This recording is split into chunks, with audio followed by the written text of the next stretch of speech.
크리스는 여러 재주를 가졌지만 제대로 하는 게 없고 무엇이든 순식간에 배우는 재능을 지닌 평범한 사람입니다. 결국 그는 이름을 알리고자 영웅 파티에 들어갔죠. 그 재능으로 파티에서 온갖 잡다한 일을 처리하며 중요한 역할을 해냈고 만능 엑스트라라는 별명을 얻게 되죠. 하지만 잠재력을 발휘하기 전에 파멸의 시대가 시작되며 비극적인 최후를 맞이합니다. 마법제국 출신의 사륙의 마왕이 빛의 영역에서 대혼란을 일으키던 시기였고 에반 영웅은 그를 막을 만큼 강하지 못했습니다. 예상대로 그들은 실패했고 빛의 영역은 결국 사륙의 마왕의 손에 넘어가고 말았습니다. 에반 영웅은 죽기 전 마지막 소원을 빌었죠. 크리스가 영웅의 역할을 이어받길 바란 겁니다. 그는 시간을 되돌려 이 마지막 소원을 현실로 만들고 싶어 했지만 크리스는 동감하지 않았습니다. 온갖 고난 끝에 찾아온 죽음은 고통서의 해방이자 자비처럼 느껴졌습니다. 두 번째 기회가 와도 크리스는 부잣집에서 태어나길 바랐죠. 그것이 그가 죽기 전 마지막 생각이었죠. 그는 바로 그 사륙의 마왕이 나왔던 마법제국의 어린 도련님의 몸으로 다시 태어났습니다. 참고로 빛의 영역은 인간들이 거주하는 곳이며 마법제국은 악마들, 즉 마족이라고도 불리는 존재들이 살아가는 공간입니다. 그가 태어난 곳은 그의 섬뜩한 이름처럼 마법제국을 지지하는 12가문 중 하나인 흑마법 클랜이었습니다.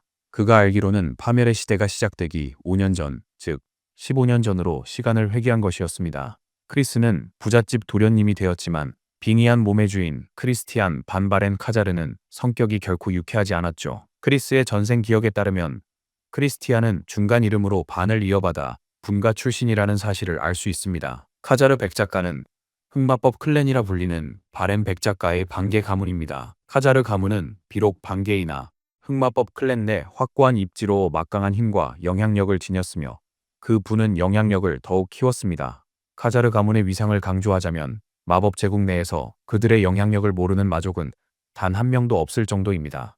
카자르 가문에는 두 후계자가 있지만 장남 크리스티안은 항상 문제를 몰고 다니는 골칫덩어리입니다. 여기서 중요한 건 크리스티안이 친척에게 살해당했다는 점이죠. 크리스티안의 몸을 갖게 된 크리스에게는 충격적인 소식이죠. 크리스가 원한 건 평범한 부잣집 아들로 쓸데없는 일에 엮이지 않는 것뿐이었죠. 자신의 불운을 탓해도 소용없으니 죽음을 피하려면 무엇을 해야 할지 고민해야 합니다. 크리스티안이 죽기까지는 아직 2년이 남았으니까요. 주목할 점은 명예를 중시하는 카자르 백작 가문 내에서 제거되었다는 것입니다. 이는 크리스티안이 가문의 명성에 먹칠을 할 만큼 못난 존재였기에 가족에게 살해당했음을 의미합니다. 그래서 크리스는 착하고 조용히 지내면 죽음을 피할 수 있을 거라 기대합니다. 이제 죽는 문제를 해결했으니 크리스는 가진 돈으로 편안한 삶을 살 생각에 부풀어 오릅니다. 하지만 곧 닥쳐올 파멸의 시대에 그의 꿈은 산산조각 납니다. 사륙의 마왕이 라그나로크 완성을 위해 전쟁을 일으켰습니다. 모두가 이 사실을 깨달았을 땐 이미 너무 늦었고 빛의 영역과 마법 제국 모두 마왕의 이기적인 욕심 때문에 비극적인 최후를 맞이했습니다. 크리스가 살아남으려면 다가올 종말을 막을 방법을 찾아야만 합니다. 사륙의 마왕은 강력하며 그에게 충성하는 마법 제국의 마족 군단까지 지녔습니다. 크리스가 이 광기를 멈추려면 사륙의 마왕보다 강해져야 합니다. 그러기 위해서는 스스로 마왕이 되어 마법 제국의 정점에 서야만 합니다. 파멸의 시대가 시작되기까지 5년, 계획을 세우기에는 충분한 시간입니다. 성공한다면 마법 제국 전체가 그의 것이 될 테니까요. 이후 크리스티안은 근신 중 방을 나갔단 이유로 아버지에게 꾸중 듣습니다. 가주는 얼마 전 일으킨 창피한 사건에 대해 제대로 반성도 없이 그 더러운 얼굴을 들이민 크리스가 안 입고 와 죽겠습니다. 카자르 백작은 다음번에 또 무책임한 행동을 하면 그땐 정말 목이 달아날 거라며 마지막 경고를 합니다. 살기가 등등하고 숨막힐 듯한 카자르 백작의 기세에 크리스는 본능적으로 몸을 떨고 맙니다. 결국 그는 그간 저지른 잘못에 대해 진심으로 사과합니다. 크리스가 카자르 백작과 관계 개선을 시도하는 건 크리스티안에 대한 나쁜 이미지를 없애려는 겁니다. 그래야만 계획을 진행할 수 있거든요. 그는 백작의 마음을 돌리기 위해 계속 사과하지만 사과 몇 마디로는 어림도 없어 보입니다. 백작은 온갖 말썽을 일으킨 아들 말을 믿지 않습니다. 한편 크리스는 크리스티안이 무슨 짓을 했기에 백작이 신뢰를 잃었는지 알아내려 합니다. 크리스는 크리스티안에 대해 들은 끔찍한 얘기가 많아 어떤 게 최신인지 모릅니다. 그래서 며칠 전 기억을 잃었다는 사실을 아버지에게 상기시키죠. 그래서 아버지가 자신을 못 믿게 된 행동조차 기억 못한답니다. 기억을 되찾으려 지난 행동들을 돌아보니 자신이 얼마나 끔찍했는지 깨달았을 뿐이라고 덧붙입니다. 그는 아버님의 명성에 먹칠한 모든 잘못을 인정했습니다. 하지만 백작은 여전히 그를 믿으려 하지 않죠. 어차피 이런 변명은 살 수 없이 들어왔으니까요. 아버지를 설득할 길이 없자 크리스는 극단적 선택을 합니다. 그는 진심으로 처벌 동굴로 보내달라고 간청하며 자신이 진정 변화했음을 증명하고자 한 달까지도 거기서 지내겠다 말합니다. 참고로 처벌 동굴은 고위 마족들을 가두는 곳이랍니다. 빚 한 점 없고 갇힌 자의 오감은 모두 차단됩니다. 고작 며칠 안에 갇힌 사람의 정신은 완전히 파괴되어 미쳐버리게 됩니다.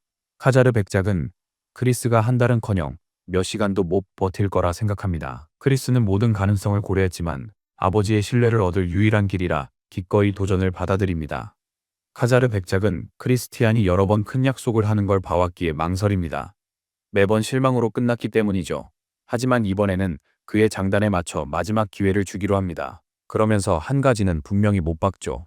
만약 크리스가 한 달을 보내고도 달라진 모습을 증명 못하면 가문에서 내쫓길 거라고요. 크리스는 추방이 곧 사형 선고임을 이미 압니다. 크리스티안으로 살면서 수없이 많은 적을 만들었는데 가문의 보호를 잃으면 모두가 그의 목숨을 노릴 테죠. 그래도 주인공은 도전을 받아들입니다. 대신 성공하면 아버지가 부탁 하나 들어주길 바라죠. 카자르 백작은 크리스의 자신감을 비웃으면서도 그럴 리는 없겠지만 정말로 그가 나아진다면 그러겠다고 약속합니다. 이후 크리스가 호화로운 방에 앉아있을 때 한마족이 나타나 벌의 동굴이 준비되었다고 알립니다. 이자의 이름은 콕스, 반 뱀파이어이자 카자르 백작가 집사입니다. 크리스는 그의 말을 확인하고 잠시 후 어깨에 짐가방을 맨 채 그곳으로 향하기 시작합니다. 복도를 걸어가는 동안 모든 하인과 가족들이 자기들끼리 수군거립니다. 모두 이 쓸모없는 놈이 또 뭘 꾸민다고 확신하죠. 그들은 동마법 클랜 영예를 모욕한 최근 소동을 떠올립니다. 그 소동이 너무 심해 백작이 동마법 클랜에 직접 사과해야 했습니다. 이제야 왜 백작이 크리스티안에게 화를 냈는지 알겠네요. 그 굴욕감이 얼마나 심했는지 아마 창피해서 죽고 싶었을 겁니다. 뒤에 있던 몇몇은 크리스티안이 동굴에서 이틀도 못 버틸 거라며 내기까지 하지만 주인공은 그들의 예상을 뒤엎을 걸 알기에 자신만만하게 웃어 보입니다. 한편 그의 남동생은 옆에서 그를 예의주시하고 있습니다. 잠시 후 그들은 마침내 징벌 동굴에 도착합니다. 이곳이 얼마나 위험한지 가까이 오지 말라는 듯 죽음의 기사 2명이 입구를 경비하고 있습니다. 위협적으로 보일지라도 크리스가 들어가는 걸 막을 자는 없죠. 하지만 동굴로 들어가려는 순간 남동생이 뒤에서 그를 부릅니다. 이 조무래기 녀석을 간단히 소개합니다. 이미 아시다시피 그는 크리스티안의 친동생이자 모범생인 테른 반 보렌카자르입니다. 나머지 소개는 나중으로 미뤄두겠습니다. 갑자기 이 꼬마 녀석이 형인 크리스에게 기습적으로 검을 겨눠 눈앞에서 칼끝을 멈춰 세웠으니까요. 겉으로는 태연해도 우리 주인공은 그 공격을 보고 심장마비로 혼이 이미 죽어버렸습니다. 그래도 크리스는 침착하게 동생에게 뭘 하냐고 묻습니다. 테르는 형이 얼마나 한심한지 알려주러 온 것이었죠. 가문의 명예를 더럽히면 차라리 죽는 게 나을 거라며 경고하죠. 이 당돌한 꼬마를 본 크리스는 이전 생에서 크리스티안을 죽인 게 바로 테르님을 확신합니다. 크리스는 파멸의 시대에 저주 마법으로 유명한 마족인 테른을 만난 적이 있었죠. 아무튼 크리스는 매서운 눈빛으로 동생에게 반응합니다. 물론 그 강렬한 눈빛에 테르는 몸을 떨고 크리스는 그저 강한 척하며 동굴로 들어가 문을 닫아버립니다. 자신이 알던 형의 모습이 아니었기에 테르는 이 상황에 완전히 격분했습니다. 다시 크리스에게로 돌아와 그는 아무것도 안 보이고 안 들리는 어두운 동굴을 걷습니다. 손끝에만 희미한 감각이 남아있죠. 생각해보면 이 감각은 죄수들이 가져온 물건을 느낄 수 있게 의도적으로 남겨둔 듯하네요. 안 그러면 보급품도 못 찾고 굶어 죽을 테니까. 보통 사람이라면 금방 정신이 피폐해질 곳이지만 크리스에게는 해당 없는 이야기입니다. 유물 사냥꾼 시절에 이미 더 심한 것도 겪어봤으니까요. 솔직히 감각이 차단되는 건 오히려 그가 바라던 바입니다. 그래야만 안으로 집중해서 자신을 들여다볼 수 있으니까요. 이 망가진 몸을 고칠 유일한 방법이죠. 물론 시간도 오래 걸리고 운도 따라줘야겠지만 과거 신의 손이라 불리던 시절에 배운 의술과 그가 개량한 근골 압축술이라면 충분히 해낼 수 있을 겁니다. 게다가 지금은 부자가 되었으니 다양한 속성의 마석을 손에 넣는 것도 문제없고 이쯤이야 몸을 고치는 건 식은 죽 먹기죠. 솔직히 마법석은 워낙 비싸서 손에 넣기 어려울 줄 알았는데 역시 부자가 되면 이런 점이 좋군요. 전생엔 에반 영웅과 얻으려 엄청 고생했었죠. 첫 번째 단계는 몸속의 모든 독소를 정화시켜줄 하얀 마석을 사용하는 것입니다. 지루한 과정일 수도 있지만 필수적인 단계입니다. 그는 백만화로 온몸의 독소를 꼼꼼히 정화해야 합니다. 아주 작은 실수라도 엄청난 고통을 유발하겠지만 크리스에게는 식은 죽 먹기죠. 별다른 노력 없이도 충분히 해낼 수 있습니다. 카자르 백작은 집사에게 크리스티안을 묻죠. 집사는 크리스티안이 순순히 벌칙 동굴에 갔다고 보고하죠. 크리스티안이 만신창이가 돼 소리칠 힘도 없을 거라 확신했죠. 이 불안한 말에 카자르 백작은 더 걱정합니다. 그를 들여보낸 것이 옳은 결정이었는지 자문하기 시작합니다. 백작은 어린 크리스티안의 장밋빛 미래를 회상하며 그가 어쩌다 갑자기 망가졌는지 의아해합니다. 크리스티안의 뛰어난 재능이 자만심으로 변했나 의심까지 합니다. 추락 이유가 뭐든 백작은 크리스티안이 비참하게 사느니 차라리 불구로 죽는 걸 원합니다. 크리스티안의 말을 믿고 싶지만 도저히 그럴 수가 없습니다. 아들이 그럴듯한 말로 자신을 속인 게 처음이 아니니까요. 백작은 집사에게 크리스티안이 동굴에 들어갈 때 뭘 들고 갔냐고 묻습니다. 집사는 주저했지만 백작의 추궁에 결국 입을 열 수밖에 없었습니다. 크리스티안이 마석을 가지고 동굴에 들어갔다고 밝혀집니다. 그중 환각을 일으키는 꿈의 돌도 있었죠. 집사는 크리스티안이 무슨 꿍꿍이인지 모르니 당장 동굴을 열어야 한다고 걱정했지만 카자르 백작은 단호하게 거절했습니다. 크리스티안이 수상한 짓을 꾸민다 해도 거기서 비참히 죽게 둬야 할 이유가 될 뿐입니다. 한 달이 흐른 뒤 카자르 백작은 동굴 입구 앞에 서 있게 됩니다. 크리스가 나타나기도 전에 백작은 이미 아들이 지금쯤 망가졌을 거라고 확신하고 있었습니다. 하지만 동굴에서 환하게 웃으며 나오는 크리스티안을 본 순간 그의 예상은 완전히 뒤바뀝니다. 놀랍긴 하지만 크리스티안이 완전히 다른 사람이 되어 돌아오겠다는 약속을 지킨 것은 부정할 수 없었죠. 백작은 아들의 눈에서 어린 시절 이후로는 본 적 없던 총명함을 발견합니다. 이 변화가 놀랍긴 해도 카자르 백작은 쉽게 마음을 열지 않습니다. 이 작은 성과만으론 아들이 변했다 믿기 부족하다는 생각이 여전히 확고했죠. 하지만 크리스티안은 물러서지 않습니다. 필요하면 더 열심히 하겠다고 분명히 말하죠. 아버지는 제가 동굴에서 겨우 버텼다 생각하시겠지만 사실과는 다릅니다. 사실 크리스티안은 훈련하느라 지루할 틈도 없었습니다. 우선 검술을 마스터하기 위해 몸을 최적화했죠. 하얀 마석 덕분에 만화가 고갈될 일도 없었고요. 하지만 진짜 결정적인 건 꿈의 돌이었습니다. 집사는 마석을 가져가지 못하게 막았지만 크리스티안은 고집껏 가져온 것이 잘한 일이라고 여겼습니다. 꿈의 돌이 일으키는 환각 덕분에 탈피에 걸리는 시간을 극적으로 줄일 수 있었죠. 게다가 자신의 안에 2개의 코어를 만들어냈습니다. 크리스티안은 위험한 동굴에서 이룬 모든 성과에 뿌듯했고 스스로 천재라 확신했죠. 2개의 코어를 갖는 건 흔치 않은 일이었으니까요. 그래서 빛의 코어를 어둠의 코어 안에 숨겼습니다. 만약 누군가 이걸 안다면 반응은 엄청날 거예요. 그의 행운은 여기서 끝나지 않았죠. 그는 동굴 속 누군가 자신이 환각에 무너지길 바란단 걸 알았지만 크리스티안은 그걸 촉매 삼아 더욱 몰아붙였죠. 현재 크리스티안은 아버지가 약속한 호의를 현금화하고 싶어합니다. 검은 늪 기사단 훈련장 사용 허가를 요청하죠. 카자르 백작의 얼굴은 대담하고 무모한 요청에 즉시 짜증으로 일그러집니다. 백작 눈엔 크리스티안 같은 쓸모없는 녀석은 갈 자격이 없었죠. 검은 늪 기사단은 흑마법 클랜을 지탱하는 3대 기사단 중 하나로 최고의 기사들만이 실력을 뽐낼 수 있는 곳이었죠. 하지만 크리스티안은 단호했어요.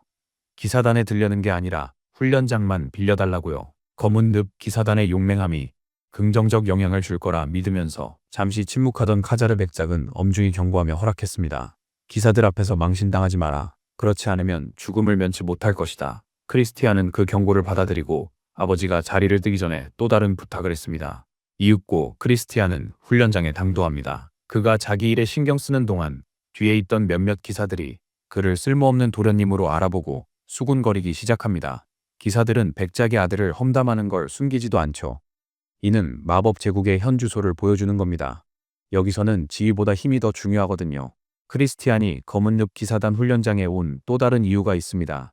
도서관에 들어가고 싶었던 모양입니다. 아버지는 멜론 부단장의 추천서를 받아와야만 도서관에 들어갈 수 있다고 말했습니다. 그래야만 카자르 백작이 열쇠를 주겠다고 했죠. 카자르 가문의 흑마법 마도서들이 보관된 곳이라 크리스가 흑마법을 배우려면 그곳에 들어가야 합니다. 크리스는 그 조건에 반대하지는 않지만 가문의 중요한 일원인데 굳이 그럴 필요가 있나 의아해합니다. 아버지는 그가 고급 마도서를 암시장에 팔아넘기려 했던 일을 떠올리게 하죠. 크리스조차 크리스티안의 과거를 의심하기 시작했죠. 쓸모없는 놈이란 칭호가 딱 맞았으니까요. 이제 크리스는 부단장의 추천서가 최우선입니다. 서있던 기사들 틈에 크리스의 남동생도 있었죠. 그는 망설임 없이 형에게 온갖 비난을 퍼붓기 시작합니다. 물론 크리스티안은 이 꼬맹이를 또 상대해야 한다는 게 귀찮았죠. 하지만 곰곰이 생각해보니 얼굴에 미소가 번집니다. 어쩌면 이게 좋은 기회가 될 수도 있겠네요. 테르는 형에게 다가가 다신 돌아오지 말라 명합니다. 징벌 동굴에서 겨우 건진 목숨을 버리지 말라고 쏘아붙이죠. 하지만 크리스는 여전히 뻔뻔하게 훈련장에 들어온 게 아버지의 허락 때문이란 사실을 밝혀 꼬맹이를 또다시 떨게 만들죠. 바로 그때 또 다른 중요 인물이 등장합니다. 이 여자의 강렬한 눈빛은 강철도 뚫을 듯 맥작허락에도 크리스티안이 여기 있는 게 영 마음에 안 드는군요. 참고로 이 위협적인 여성은 멜론 부단장입니다. 그녀는 사성급 어둠의 기운을 내뿜으며 크리스를 울면서 도망치게 하려 하죠. 하지만 이 정도로는 우리 주인공을 위협하기에는 한참 부족합니다. 주변 사람들은 크리스티안이 그녀의 어둠의 기운에 전혀 동요하지 않고 오히려 그녀조차 긴장하게 만드는 모습을 보고 놀랍니다. 크리스티안은 침착하게 인사하며 대화를 시작합니다. 그는 과거 잘못과 사람들의 불신을 인정하지만 훈련장 자격을 증명할 준비가 되어 있습니다. 크리스티안은 마족 한 명과 싸워 이겨 자신을 증명하겠다고 제안합니다. 물론 멜론 부단장은 그의 제안을 농담으로 여겼지만 크리스티안은 진심이었습니다. 그는 차분한 어조로 대화하는 동안 어둠의 기운을 사용하지 말아달라고 요청합니다. 방탕한 생활 때문에 지금은 어둠의 기운을 제대로 다룰 수 없으니 무기 없는 대결을 하자고 겸손하게 요청합니다. 멜론은 그의 요청을 고려합니다. 아무리 대결이라지만 후계자가 다치게 할 수는 없으니 정말 무기 없이 싸울 능력이 되는지 다시 한번 묻습니다. 크리스티안은 자신만만하게 상대를 직접 고르겠다고 말합니다. 바로 건방진 남동생 테른을요. 이 말에 테른은 그 한심한 형에게 도전받은 사실에 격분하고 멜론조차 크리스티안이 호랑이 아가리에 손을 넣는다고 생각합니다. 멜론은 이성급 테른을 상대로 현명한 선택을 하라 경고합니다. 참고로 이성급은 13살 나이에 오르기 거의 불가능한 수준입니다. 타고난 재능이 없다면 13살이든 23살이든 이 레벨에 도달은커녕 흉내조차 낼 수 없습니다. 하지만 우리가 이미 알다시피 크리스티안도 만만치 않은 상대죠. 그는 자신을 증명할 유일한 길은 강자와 싸우는 것이라며 테른과의 싸움이 최적의 선택이라고 확신했습니다. 하지만 여기엔 한 가지 조건이 있습니다. 만약 테른이 형과의 싸움을 두려워하면 대결 양상이 완전히 달라지기에 테른은 그 미끼를 물고 대결을 받아들입니다. 이윽고 두 사람은 훈련장 중앙에서 마주보게 됩니다. 다른 마족들은 둘러싸서 테른이 이겨 크리스티안에게 쓰라린 패배를 안겨주길 기다립니다. 하지만 대결 전 크리스티안은 승자 결정 방식을 묻습니다. 한 명이 항복할 때까지 싸우자고 제안하죠. 크리스티안이 명백히 못마땅했던 멜론은 대신 한쪽이 완전히 무력화될 때까지 계속하자고 제안합니다. 그렇게 되면 테른이 항복할 기회도 없이 형을 심각하게 불구로 만들 수 있을 거라고 생각한 거죠. 하지만 우리 주인공은 자기보다 상대를 더 걱정합니다. 어린 동생을 심하게 패고 싶지는 않았거든요. 물론 이런 도발에 테른은 더욱 격분하며 형에게 본때를 보여주고 싶어 안달이 납니다. 크리스는 기회를 놓치지 않고 동생의 뺨을 세게 후려칩니다. 이건 굴욕적인 싸대기였지만 대결이 이미 시작돼서 뭐든 허용되는 셈이죠. 테른도 뺨을 때리려 했지만 크리스티안은 몸을 숙여 피하죠. 솔직히 크리스에겐 모든 면에서 불리한 아주 불공정한 싸움이죠. 아직 일성도 못 찍은 마족이라 어둠의 에너지를 가진 자에겐 승산이 없죠. 하지만 맨손 대결이라면 상황이 좀 달라집니다. 테른의 허술한 움직임은 크리스에게 반격 기회를 줬고 그는 테른의 배에 고통스러운 니킥을 박습니다. 크리스가 이 맨손 싸움에서 우위를 점하는 건 전생의 수많은 전투 경험 덕분입니다. 게다가 징벌 동굴에서 이룩한 빛의 영역 능력을 생각하면 이미 삼성급에 달한 실력이죠. 그러니 그의 어린 동생은 상대도 되지 못합니다. 테른은 실컷 맞아서 엉망이 되었고 구경꾼들은 압도당했습니다. 한편 크리스는 동생을 더 약 올리려 잽을 날립니다. 그의 깐족거림이 제대로 먹히는 듯하네요. 속으론 이 건방진 놈의 발버둥을 즐기죠. 반면 테르는 크리스티안이 속임수를 쓴다고 확신했죠. 크리스티안은 속임수 따윈 없다고 테른이 실력도 없고 약해 빠졌을 뿐이라고 알려줍니다. 그 말은 테른에게 정말 큰 충격을 주었죠. 크리스가 계속 약 올리자 테른은 더는 못 참습니다. 그는 주먹을 불끈 쥐고 불길한 어둠의 기운을 뿜어내며 주먹을 날립니다. 크리스는 직격을 피하지만 테른의 끈질긴 주먹 공격에도 크리스는 흠집 하나 나지 않습니다. 결국 크리스는 주먹 중 하나를 쳐내고 동생의 어둠의 기운을 상쇄시킨 후 강력한 일격을 날립니다. 그 한 방에 테른은 피를 토하며 바닥에 쓰러지고 맙니다.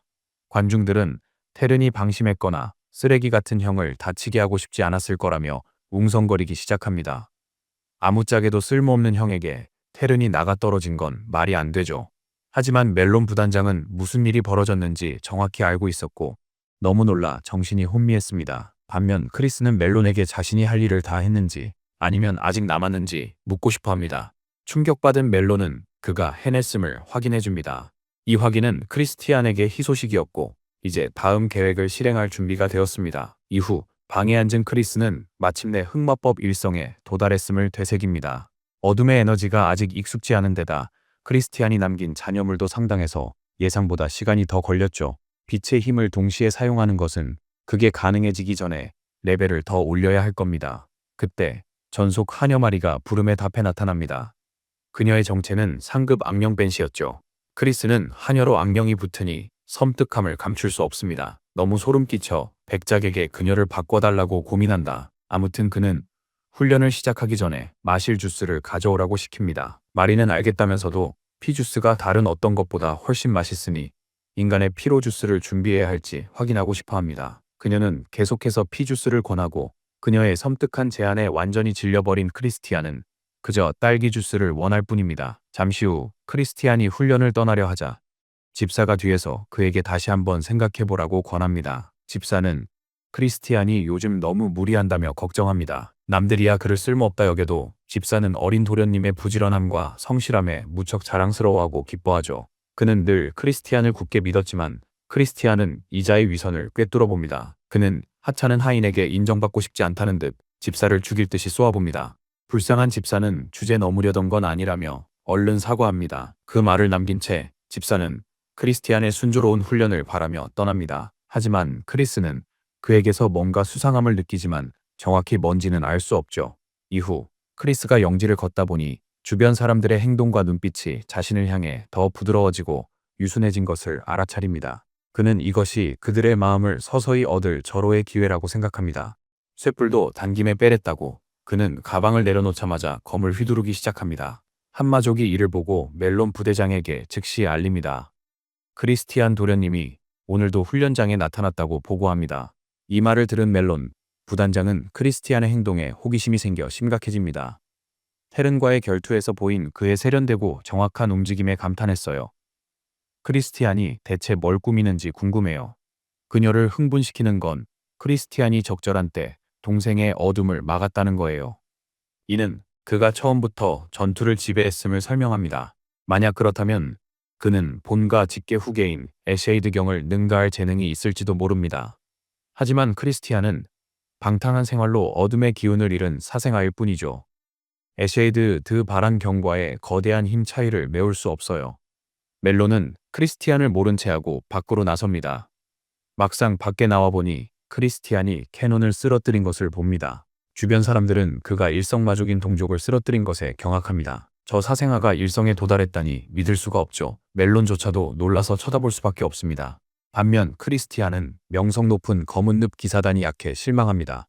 아무도 제대로 된 도전을 못하는 것 같았죠. 그는 이곳에 진정한 강자가 있는지 궁금해합니다. 당연히 크리스티안의 도발에 마족들은 기사단을 무시하는 태도에 눈에 띄게 동요합니다. 거물마족 토린이 크리스티안에게 도전하며 나섭니다. 이를 본 크리스는 그저 저 거대한 녀석에게 다가오라 손짓합니다. 이 얼간이들이 덫에 걸려드는 게 마냥 신났죠. 싸움에 목마른 토린이 검을 휘두르자 둘은 치열한 공방을 주고받습니다. 검을 주고받으면서 크리스는 녀석들이 순순히 기사단의 비기를 가르쳐줄 리가 없다고 생각합니다. 상대의 모든 움직임을 기록하며 머릿속으로 기술을 분석하고 있죠. 얼마 지나지 않아 토린이 사용하는 검술이 바로 소문으로만 전해져 내려오던 진흙 검술이라는 것을 알아차리게 됩니다. 기술을 파악한 그는 직접 한번 써보기로 합니다. 그 순간 토린의 얼굴에 정확하게 일격을 날립니다. 단 일격에 위풍당당 토린은 쓰러집니다. 평소처럼 싸움을 지켜본 마족들은 부단장 멜론까지 모두 경악합니다. 그녀는 크리스티안이 테른에게 거둔 승리가 유행이 아님을 깨닫고 주인공은 다시 실망감을 드러냅니다. 이전에는 이 기사들을 굉장히 높이 평가했지만 지금 보니 그저 샌드백에 지나지 않았네요. 그러고는 이렇게 약하고 한심한 전사들을 키워낸 부단장 멜론을 대놓고 비난합니다. 주변 마족들은 크리스티안이 멜론에게 덤비면 안 된다는 걸 잘 알고 멜론도 마찬가지였죠. 멜론은 크리스티안이 예상치 못한 승리에 도취했다고 확신했고 그는 실력을 증명하려 그녀에게 직접 도전하죠. 그녀는 결국 도발에 넘어갑니다. 격분한 그녀는 검을 세게 휘둘러 발밑 땅이 압력만으로 파괴됩니다. 크리스티안에게 계속 굴욕을 당한 그녀는 결국 이성을 잃고 분노가 폭발합니다. 이 힘의 과시는 그를 순식간에 제압할 수 있음을 보여줍니다. 그녀가 전력이라면 우위에 있다는 걸 순순히 인정하지만 이건 불공평하다고 주장하죠. 규칙에 따르면 어둠의 힘은 1성급 이하의 상대에게만 사용할 수 있는데 자신은 1성급이니 어둠의 마법을 쓸 수 없다는 거죠. 그녀는 어둠의 기운만 사용할 수 있습니다. 그는 목검으로 싸우는 것이 공평하다고 주장하고 멜론은 그의 제안에 동의합니다. 이런 핸디캡에도 그녀는 목검만으로 그의 다리를 박살낼 수 있다 확신하죠. 시간 낭비 없이 바로 대결 시작합니다. 멜론 부단장이 먼저 크리스티안에게 검을 내리꽂습니다. 그는 그녀의 공격을 막아내며 맹렬히 검을 주고받습니다. 그 움직임이 너무 빨라 구경꾼들은 눈으로 쫓기 힘들 정도입니다. 놀랍게도 크리스티안은 그녀에게 전혀 밀리지 않습니다. 심지어 멜론조차도 자신의 공격이 통하지 않자 점점 초조해지기 시작합니다. 분명히 약한 풋내기라 상대가 안 되는데도 이전 대결과 기이할 정도로 흡사한 상황이 이어집니다. 한 대도 맞지 않는 상황이죠.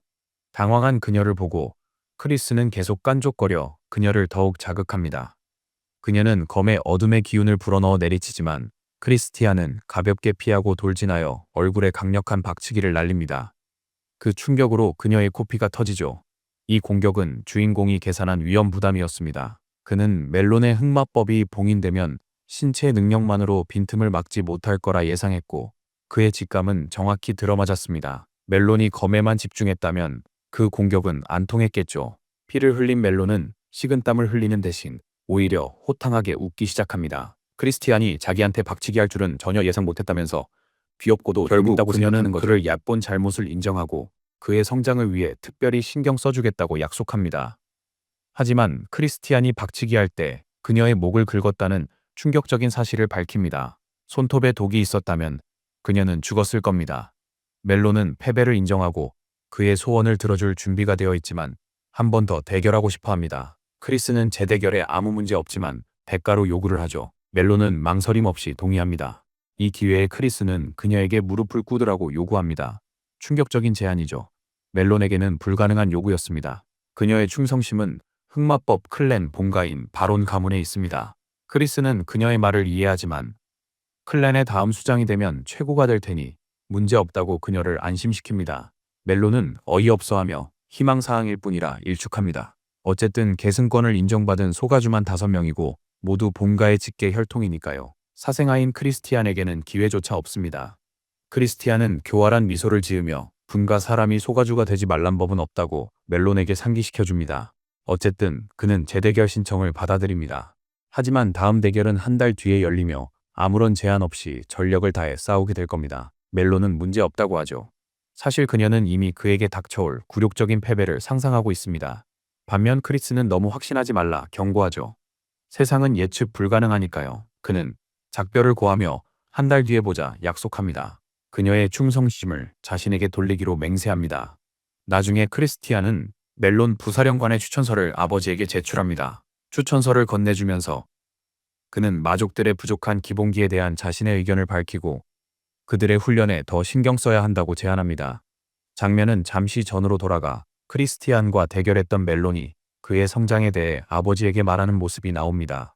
그는 낮은 성급에도 불구하고 탄탄한 기본기의 상대를 쉽게 꺾었고 멜론조차 그의 예상치 못한 실력에 놀랐습니다. 그녀는 패배해도 싸움은 즐거웠다고 인정합니다. 다시 현재 백작은 아들을 계속 쳐다보며 앞에 서 있는 사람이 정말 크리스티안이 맞는지 한참을 확인한 후 마침내 손을 내밉니다. 도서관 열쇠를 건네줍니다. 나중에 크리스티안은 열쇠를 쥐고 만족감을 느낍니다. 도서관 열쇠를 얻었을 뿐만 아니라 멜론의 신뢰도 얻었죠.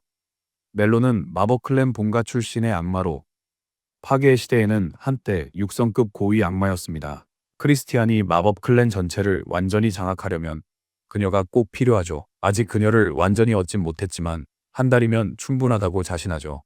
자신감에 차서 걸어가며 그는 카자르 백작의 혼란스럽지만 자랑스러워하는 표정을 떠올립니다.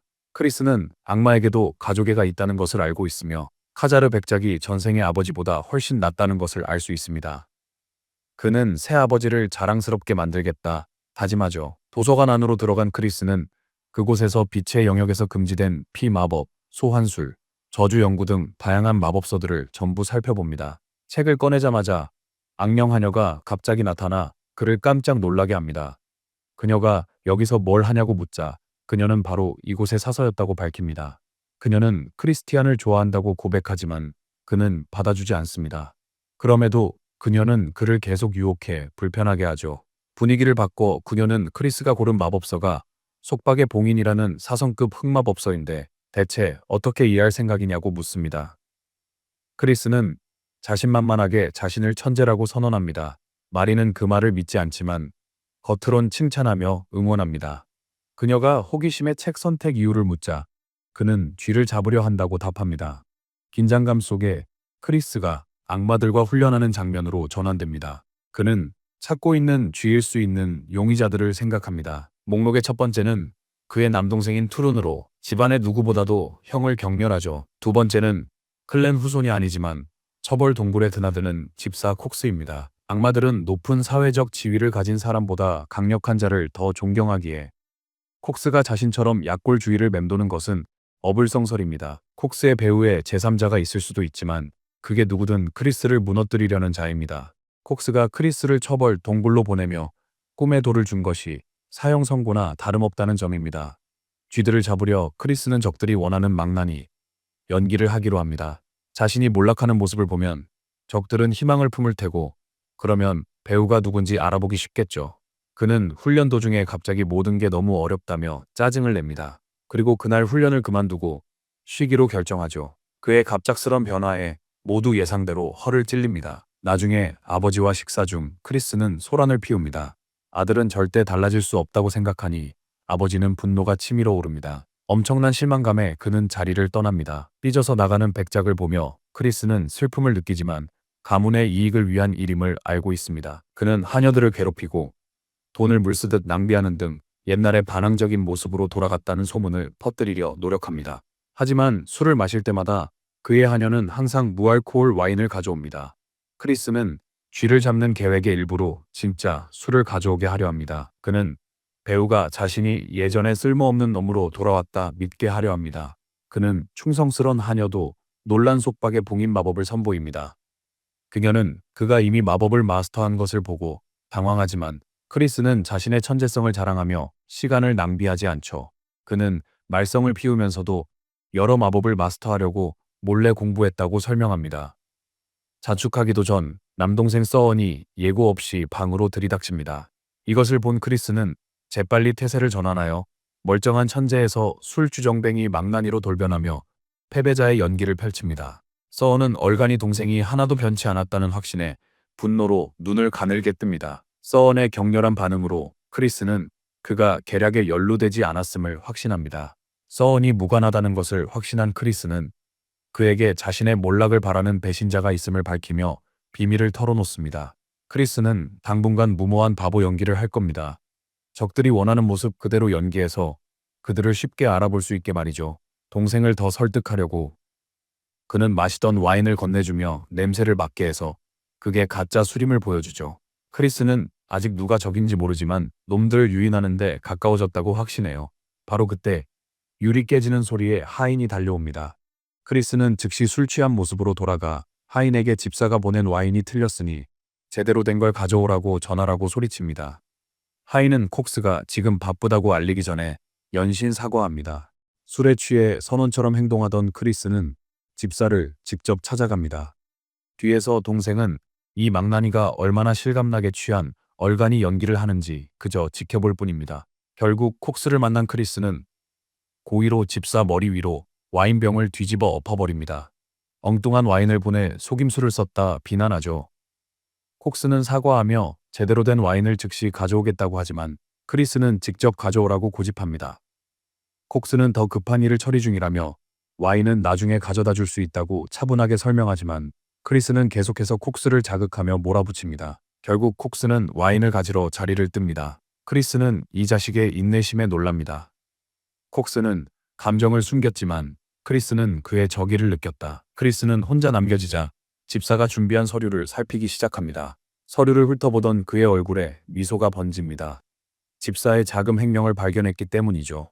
콕스가 정말 쥐새끼라면 재정에 손을 댔을 가능성이 높지만 그가 진짜 쥐새끼라는 명확한 증거는 아직 없습니다. 곧이어 콕스가 제대로 된 와인을 가지고 돌아옵니다. 크리스는 연기를 계속하며 병을 받고 자신의 무례한 행동에 집사가 화났는지 궁금해합니다. 하지만 집사는 어린 주인을 모실 기회를 얻어 감사해야 하는 것처럼 보입니다. 떠나기 전 콕스는 크리스의 친구들이 평소 아지트에서 만나고 싶어 한다는 메시지를 전합니다. 물론 크리스는 이 친구들이 누군지 전혀 모릅니다. 콕스는 그들이 골칫거리라며 피하라고 경고하지만 오히려 크리스의 호기심을 자극해 그 미스터리한 인물들을 만나게 합니다. 아지트에는 호화로운 음식들이 차려져 있습니다. 크리스가 앉자마자 그의 시선은 음료를 나르던 겁먹은 하녀에게 쏠립니다. 돼지 같은 놈들이 불쌍한 소녀에게 술을 따르게 했다며 일침을 가하고 잔을 건네자 무언가 이상한 점을 알아챕니다. 그는 망설임 없이 테이블에 앉은 뚱보에게 와인을 던집니다. 그는 망설임 없이 그들의 술에 수상한 약을 탔다 비난합니다. 상황이 더 악화되기 전 그는 곧 펼쳐질 장면에 하녀가 충격받지 않도록 암흑 마법을 사용해 그녀를 기절시킵니다. 일행은 크리스가 벌써 암흑 마법을 써서 그렇게 강력한 기술을 익혔다는 사실에 놀랍니다. 하지만 그들이 반응하기도 전에 주인공은 범인 둘을 테이블에 처박아 피가 튀게 만들죠. 뚱뚱한 남자는 왜 공격했냐며 소리치고요. 이에 크리스는 시치미를 용납할 수 없다는 듯 단검을 꺼내듭니다. 신문 끝에 마른 남자는 자신과 친구가 밀수한 마약으로 협박당해 누군가의 명령을 따랐을 뿐이라고 마침내 자백했습니다. 하녀 살해 후 크리스에게 죄를 뒤집어 씌우라는 명령을 받은 그들.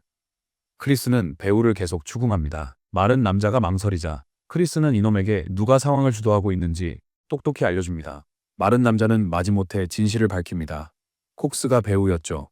모든 것이 드러나자 두 남자는 크리스가 시키는 건 뭐든지 하겠다며 목숨을 구걸합니다. 크리스는 잠시 생각에 잠긴 후 자신의 명령에 의문 없이 따른다는 조건으로 그들을 살려주기로 합니다. 혹시 몰라 두 번이나 약속을 받아내고 약속을 하자마자 그들에게 속박 마법을 겁니다. 다음날 콕스는 크리스가 살인했다고 카자르 백작에게 보고해요. 크리스가 술에 취해 시중을 들던 하녀를 죽이고 강에 시체를 유기했다고 주장하죠. 이 말을 들은 백작은 크리스를 즉시 악마 법정에 세워 죄를 물으라 명하고 크리스는 법정에서 즉시 자신의 결백을 주장합니다. 하지만 백작은 증인들의 증언이 유죄를 증명할 거라며 설득되지 않습니다. 크리스는 살인은 없었으며 증인이 착각한 것이 틀림없다고 차분히 말합니다. 크리스가 하녀를 지목하자 모두 놀란 가운데 그녀가 멀쩡히 살아서 법정으로 걸어 들어옵니다. 두 공모자는 곧 망할 것을 깨닫고 당황합니다. 하녀는 크리스티안이 자신을 집까지 데려다주고 월세까지 줬다고 증언합니다. 그녀는 자신을 죽이려던 이가 저 두 남자라고 생각합니다. 법정은 충격에 휩싸였고 두 배신자의 죄가 드러납니다. 마지막 일격으로 주인공은 자신의 마법을 사용해 두 친구가 꼭두각시처럼 앵무새처럼 말하게 만들어요. 크리스티안이 어린 소녀를 죽였다는 허위 보고를 시인하죠. 또한 콕스 집사에게 도련님 누명 지시를 받았다고요. 당연히 집사는 당황하며 목숨이 달린 일인 듯 자신을 변호하기 시작합니다. 실제로 그렇고요. 크리스는 이 얼간이가 이렇게 반응할 줄 이미 예측하고 준비를 마쳤습니다. 그는 아버지에게 콕스 집사에게 직접 물어볼 질문이 있다며 잠시 권한을 빌려달라고 요청합니다. 그는 이 질문으로 진실을 가릴 수 있다고 약속합니다. 아버지는 동의하고 즉시 콕스에게 자신을 변호할 기회를 줍니다. 그래서 콕스는 피고인석에 서게 됩니다. 크리스가 판사석에 오르기 전 아버지는 권한을 남용하면 즉시 박탈될 것이라고 경고합니다. 크리스는 판사석에 올라 부여받은 권한으로 콕스를 신문하기 시작합니다. 먼저 그는 피고인 콕스에게 진실만을 말할 것을 맹세하라고 합니다. 물론 콕스는 선택의 여지가 없어 바로 맹세하죠. 콕스가 맹세하자마자 주인공은 속박의 봉인 마법을 사용합니다. 법정 사람들도 놀랄 수밖에 없었죠. 고작 애가 사성 암흑 마법을 다루는 건 불가능했기에 그들은 경외감을 느꼈죠. 더 나아가기 전 속박의 봉인에 대해 좀 알아볼까요? 기본적으로 크리스는 낮은 성급에서도 사용할 수 있게 속박의 봉인을 수정했죠. 다만 추가 조건이 있는데 대상을 2번 맹세하게 해야 합니다. 이제 콕스에게 2번 맹세시킨 이유와 그 두 깡패의 뇌를 조종하기 전 2번 약속하게 한 이유가 이해되네요. 속박의 봉인이 성공하자 주인공은 이 망할 놈에게 왜 자기 이름을 비방했는지 묻습니다. 콕스가 답을 피하자 속박의 봉인이 정신을 잠식하기 시작합니다. 잠시 고통을 견디는 데 성공하지만 결국 누군가에게서 명령을 받았다고 실토합니다. 명령을 내린 남자는 콕스의 자금 횡령을 빌미로 협박했고 콕스는 따를 수밖에 없었습니다. 콕스가 더 말하기 전에 주인공은 그가 백작 몰래 저지른 자금 횡령에 대해 말하는 게 맞는지 확인하고 싶어 합니다. 이 사실을 확인한 후 크리스는 재판을 계속하며 명령을 내린 사람에 대해 묻습니다. 콕스가 입을 다물자 고통이 심해져 결국 에키드 경의 이름을 말하게 됩니다. 배우 조종자가 마법 클랜의 차남인 에키드 바론경으로 밝혀지면서 모두에게 핵폭탄급 충격을 안겼습니다. 콕스는 모든 걸 말했으니 에키드에게 죽을 거라고 덧붙였다. 하지만 에키드가 콕스를 위협하기 전에 주인공은 카자르 백작 앞에서 배신자의 목을 베어버립니다. 크리스는 자신의 행동에 대해 왈가왈부하기 전 백작의 권한으로 죄인을 벌했다고 명확히 밝혔죠. 그러자 백작은 크리스에게 콕스가 사형당해야 하는 이유를 묻습니다. 크리스의 답은 간단하죠. 이 망할 놈을 살려두더라도 본가에서 증거를 조작하고 사건을 덮을 것이 뻔하며 본가의 눈밖에 나는 것은 그들이 가장 피하고 싶은 일이니까요.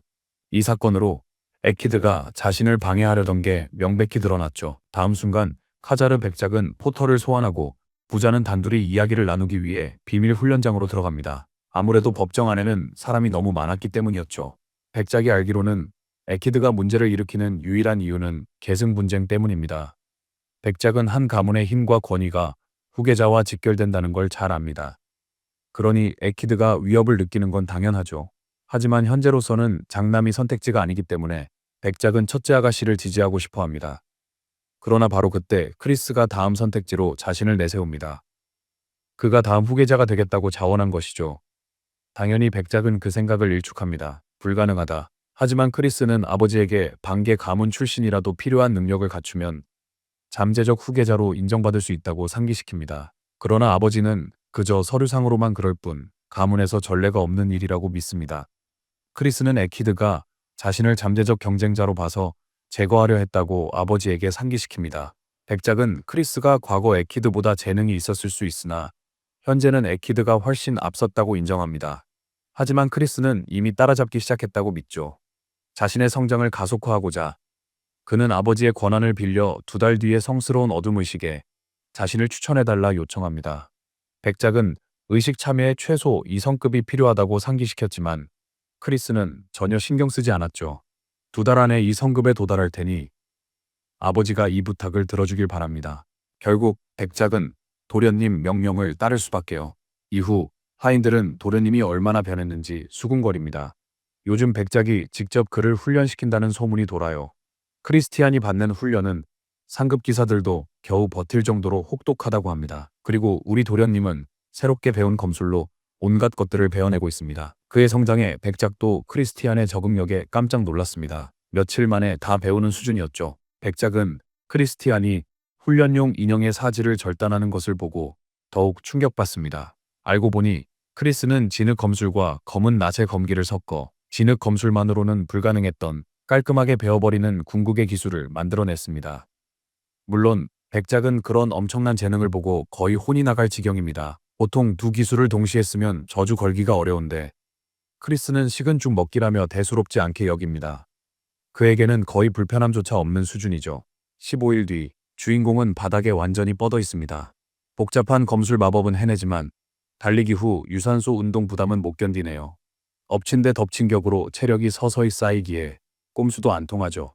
그가 숨을 고르고 있을 때 멜린 부단장이 갑자기 나타납니다. 그녀는 곧 있을 결투를 넌지시 알려주러 온 것뿐입니다. 그녀는 대결할 운명의 날을 간절히 기대합니다. 그가 노력해도 여전히 그녀와 힘의 격차를 메우기엔 부족하다고 생각하죠. 그녀를 꿇게 할 그의 꿈은 머릿속 생각뿐이죠. 하지만 크리스는 자신만만합니다. 그녀는 그의 전사정신이 마음에 들어서 떠나기 전 칭찬하며 최고의 기량을 발휘해 자신을 즐겁게 해주기를 바란다고 말합니다. 참고로 멜리는 현재 상급 사성입니다. 하나의 단계 안에는 하급, 중급, 상급의 세 등급이 있습니다. 크리스티안이 상급 일성이지만 그녀에겐 아직 멀었죠. 허나 크리스에겐 이 격차를 메울 완벽한 계획이 있습니다. 이제 부잣집 도련님이니 이 점을 활용할 계획입니다. 나중에 그는 아주 매력적인 악녀 하냐 마리를 만납니다. 이번이 둘의 첫 외출이니만큼 그녀는 제대로 옷을 차려입었네요. 거의 데이트로 만들 작정인 것 같습니다. 물론 크리스티안은 그녀를 부른 적이 없다고 부인하죠. 그저 짐이나 챙기라고 했을 뿐입니다. 마리가 너무 집착해서 이 불쌍한 남자는 쉴 틈이 없어 보여요. 심지어 아버지께 이 집착적인 악명을 해고하고 인간 시종을 붙여달라 부탁했죠. 하지만 아버지는 크리스티안과 마리의 주종 계약을 상기시켰죠. 고위급 벤시는 계약 없이는 관리 불가능하죠. 설상가상으로 이 계약을 취소하려면 마리와 진한 키스를 해야만 합니다.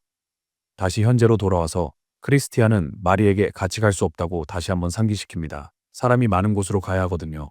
그녀의 영적인 기운이 사람들을 해칠까봐 걱정하는 거죠. 물론 마리는 힘없고 귀여운 강아지처럼 굴기 시작하고요. 수십 년간 바깥 세상을 못 봤다며 죄책감을 자극한 후 그녀는 결국 그를 설득하죠. 크리스티안은 마지못해 허락했지만 그녀가 다른 사람들과는 거리를 두길 원합니다. 허락을 받자마자 소녀는 울던 모습에서 예쁜 아가씨로 돌변합니다. 그녀가 그를 따르자 이번 외출의 목적을 궁금해하는 그녀에게 그는 수익을 내고 싶다고 말합니다. 마리는 그가 들고 가라고 했던 그 말을 쏟아부으며 이미 돈이 많지 않냐고 왜 더 필요하냐고 묻습니다. 크리스티안은 우선 이 돈으로는 부족하고 두 번째로 그 망할 돈 좀 다시 집어넣으라고 확실히 말합니다. 어쨌든 그녀는 그가 원하는 게 더 많은 금인지 아니면 땅인지 계속 추측하지만 모두 헛다리만 짚습니다. 마차에 도착하자 크리스티안은 또 다른 불청객이 이 여정에 동행한다는 사실을 알게 됩니다. 그리고 그 사람은 바로 크리스가 예상치 못했던 그의 남동생입니다. 아무래도 형이 다시 망나니로 돌아갈까봐 감시하고 싶어 하는 모양입니다. 이 남자가 도박 의도를 밝히니 상황은 더 나아질 것도 없죠. 테이트 형제처럼 포트폴리오를 만들려는 건가요? 도박이 꼭 나쁜 것만은 아닙니다. 특히 이들은 악마이고 그들의 왕이 권장하는 활동이니까요. 제대로 돌아가는지 동생이 형을 따르려 하자 크리스는 그가 자신을 걱정한다고 느낍니다. 크리스가 동생을 놀리자 어린 동생은 재미있는 반응을 보입니다. 동생은 형을 이기고 싶어 하는데 크리스는 그를 실컷 등쳐먹을 생각에 아주 즐거워합니다. 화려한 목적지에 도착하자 마리와 테르는 얼어붙습니다. 행사에 참석하기 위해 크리스는 변장할 가면을 건네줍니다. 또한 동생은 모르는 비밀 임무를 그녀에게 맡깁니다. 크리스는 그저 따라오라 지시하고 잠시 후 그들은 건물 안으로 향합니다. 들어가자마자 주변 사람들에게 곧바로 비웃음거리가 되죠. 결국 그들은 주머니 채울 미끼에 불과했고 크리스는 재미삼아 동생과 내기를 합니다. 목표는 1시간 내에 가장 많은 돈을 벌고 진 사람이 이긴 사람의 호칭을 정하는 겁니다. 크리스는 자기가 이기면 동생이 불러야 할 엄청나게 긴 호칭을 정하고 동생의 자존심을 제대로 자극해서 내기를 받아들이게 만듭니다. 동생은 불타는 투지로 앞서 나갑니다. 한편 크리스는 첫 판에서 아주 쉽게 이기지만 이 도박장의 어두운 비밀을 알고 있습니다. 이곳은 아주 영악해서 처음엔 소액의 승리로 자존심을 자극하다가 목표물이 큰 돈을 걸면 바로 발밑에 융단을 잡아당겨 버립니다. 크리스는 이곳의 비밀을 알았지만 동생은 아니었어요. 동생은 함정에 빠져 계속 돈을 잃고 있었죠. 설상가상으로 크리스는 동생을 더욱 열받게 했죠. 돈을 얼마나 잃었는지 다투던 중 크리스는 사기꾼들이 이미 패배자인 동생을 노리고 있음을 눈치챕니다. 곧 그들이 동생을 등쳐먹으려 할 것을 직감한 거죠. 짜증난 서원은 크리스의 경고도 무시한 채 도박을 이어갔고 이는 크리스가 바라던 바였습니다. 시간이 좀 흐른 후 서원은 결국 돈을 더 잃게 됩니다. 그 사이 투명화했던 마리는 이미 그들을 노리는 사기꾼들의 위치를 전부 파악했습니다. 한편 불쌍한 서원은 무렴한이라는 거금을 잃고 맙니다. 도박이 끝난 후 크리스는 어떤 상인을 만나러 갑니다. 하인들은 그의 갑작스러운 방문에 놀라 그는 곧장 주인을 부르라고 명령합니다. 상인 길드 그란텔은 기쁘게 어린 도련님을 맞이합니다. 그는 유능한 상인으로 유명하지만 사실 그들이 방문했던 도박장의 주인이었습니다. 크리스는 그 망할 놈과 단둘이 얘기하며 동생을 등쳐먹었다고 비난합니다. 상인은 자신은 도박장을 소유하고 있을 뿐 부하들의 행동까지는 통제할 수 없다고 변명하지만 마리가 그에게 죽음의 공포를 심어주자 그는 무릎을 꿇고 잘못했다며 사과합니다. 그는 선처를 호소하며 소란에 대한 보상을 제안합니다. 대화는 크리스가 원하던 대로 흘러가고 그는 피해 보상으로 100만 루피를 요구합니다. 상인조차 그의 요구에 경악하며 그런 돈은 없다고 하자 이 남자는 바로 태도를 바꿔 20만 루피로 액수를 낮춰 대신 그것을 요구합니다. 다행히 상인은 감당할 수 있는 금액이었죠. 마지막으로 크리스는 한 가지를 더 요청합니다. 장면은 크리스가 그 돈으로 산 물건의 뒤처리로 넘어갑니다. 그는 많은 장비를 얻고 보너스 유물로 성검 그루나드도 받았습니다. 이 무기는 영웅의 영혼이 희생되어 만들어져 특별합니다. 이 무기는 영웅이 타락한 후에도 계속 사용되었고 한때 악마들에게 매우 숭배받았지만 현재는 버려져 먼지만 쌓여가고 있었죠. 크리스는 결국 이에 대한 계획이 있었습니다. 또한 크리스는 마리가 눈여겨보던 아름다운 펜던트를 선물하며 아무 의미도 없음을 분명히 합니다. 마리는 죽고 이런 선물은 처음이라 깜짝 놀랍니다. 그녀에겐 정말 특별한 선물이었죠. 결정에 만족한 크리스는 이제 돌아갈 시간이라 말합니다. 마리는 가장 행복한 미소를 지으며 앞으로 피주스를 더 주겠다고 대답하는데 크리스가 즐겨 마시던 딸기 주스에 이미 피가 들어 있었다는 걸 밝히자 이상하게 들렸죠. 그는 제발 그녀의 뒤틀린 농담이길 바라고 있습니다. 그리고 크리스는 누군가를 잊고 있었다는 걸 깨닫죠. 바로 땡전 한 푼만 남을 때까지 탈탈 털린 턴이었죠. 턴은 자기 형이라는 작자가 쿨쿨 잠이나 자면서 자기를 버려뒀다며 포효합니다. 누가 알아봐주지 않았더라면 노예로 팔려갈 뻔했거든요. 턴에게 다른 이름으로 불러달라고 상기시켜줍니다. 결국 내기에서 졌으니 이제 그 결과를 감당해야죠. 이제 이 빌어먹을 형을 존귀하신 황제 폐하 형님이라고 계속 불러야 한다는 사실을 깨닫자 턴의 영혼에 공포가 들이옵니다. 그는 그 이름을 소리내어 불러봅니다. 크리스는 동생을 괴롭힘을 즐기고 동생은 온갖 수모를 겪죠. 크리스는 앞으로 존칭을 쓰라고 상기시킵니다. 턴은 언젠가 역전해서 후회하게 만들겠다고 다짐하며 돌아섰지만 과연 그날이 올지는 의문입니다. 한편 장난기 넘치는 크리스는 자신의 죽음이 이 어린 소년의 손에 달려있고 그 배후에는 애시드가 있다는 것을 알게 됩니다. 흑마법 클랜의 실질적 수장인 레멤의 아들인 애시드는 가문의 최고 후계자로 추앙받습니다. 크리스가 본래의 크리스천이 아니고 그저 몸만 차지했을 뿐이지만 그가 후계자로 등극한다면 필연적으로 애시드와 마주칠 수밖에 없을 겁니다. 미래에 일어날 일을 알기에 애시드에게 복수심에 불타지만 지금은 멜린의 전폭적인 지지를 얻는 게 급선무입니다. 성검 그루나드로 알려진 이 신성한 검은 평생 수많은 도전을 겪었지만 더 이상 아무도 건드리지 않는 유일한 이유는 단 한 사람도 이 검을 정복하지 못했기 때문입니다. 주인공은 자신이 얼마나 강한지 궁금해하며 검을 쥐자 갑자기 작은 충격이 전해집니다. 이는 성검이 그의 마법 클랜의 어둠의 힘을 싫어한다는 의미이며 성검이 빛의 상징임을 고려하면 예상된 일입니다. 하지만 그는 이번엔 규칙을 깰 각오로 마력 패턴을 해독하면 충분히 해결될 거라 믿습니다. 그는 뭔가 된다는 걸 알고 칼을 미친 듯이 두들깁니다. 크리스는 확신에 차서 무기가 굴복하고 자신에게 복종할 때까지 얼마든지 두들겨 팰 시간이 있다고 선언합니다. 이 상황의 가장 웃긴 점은 무기조차 두려워 떤다는 겁니다. 며칠 뒤 크리스는 아버지를 만나러 훈련장에 갔습니다. 충격적이게도 그는 눈앞에 익숙한 여인을 보고 이내 깨닫습니다. 이 여성은 다름 아닌 흑염 기사단의 단장이자 마리안이라는 아름답고 엄격한 여성이었습니다. 그녀는 장로 클랜 수장의 딸이자 마법 클랜의 주인이기도 하며 크리스의 아버지와 레멤의 누나이기도 한 아주 긴 역사를 가진 인물입니다. 마리안은 장로 수장을 보호하고 클랜의 비밀 임무를 처리하죠. 다시 말해 그는 지금 마법 클랜 최강의 실력자를 보고 있는 거였죠. 그녀가 왜 여기에 있는지 궁금해질 뿐이었습니다. 카자르 백작은 아들에게 마리안이 온 목적을 알려줍니다. 알고 보니 그녀는 콕스와 관련된 문제를 해결하고 싶어 했고 크리스가 성급하게 그의 목숨을 끊은 것을 문제 삼고 있었습니다. 애시드의 동맹임을 깨닫고 크리스는 궁지에 몰렸다고 생각하죠. 그는 그녀 같은 중요 인물이 사소한 일에 신경 쓰는 게 흥미롭다며 놀리듯 말하죠. 아이의 대담함을 지적하며 그 여자는 자신이 상사를 대신해 콕스 때문에 온 것이 아니라 크리스 때문에 온 것이라고 분명히 밝힙니다. 그 말에 크리스는 장로 클랜 수장의 마음을 얻을 황금 티켓을 얻었음을 직감하죠. 하지만 마리안의 생각은 달랐습니다. 고작 이성급 기사의 힘을 가지고 멜린 같은 상대에게 도전하는 것이 오만하다고 생각했죠. 경기를 취소하자 제안했지만 주인공은 물러서지 않습니다. 그는 그루나드를 제어해 여자를 놀라게 합니다. 마리아는 그가 이렇게 말썽을 부릴 줄은 몰랐다며 아들에 대해 거짓말을 한 오빠에게 소리칩니다. 결국 크리스는 다가올 대결에 성검을 쓸 계획이었죠. 그는 어떤 수단을 써서라도 이기기만 하면 된다며 이런 무기를 사용하는 게 대체 뭐가 문제냐고 그녀를 조롱합니다. 마리아는 클랜 장로조차 그루나드를 못 다뤘다며 크리스 같은 애송이는 오만하게 그 검을 쓰려다 파멸할 뿐이라고 놀라 말합니다.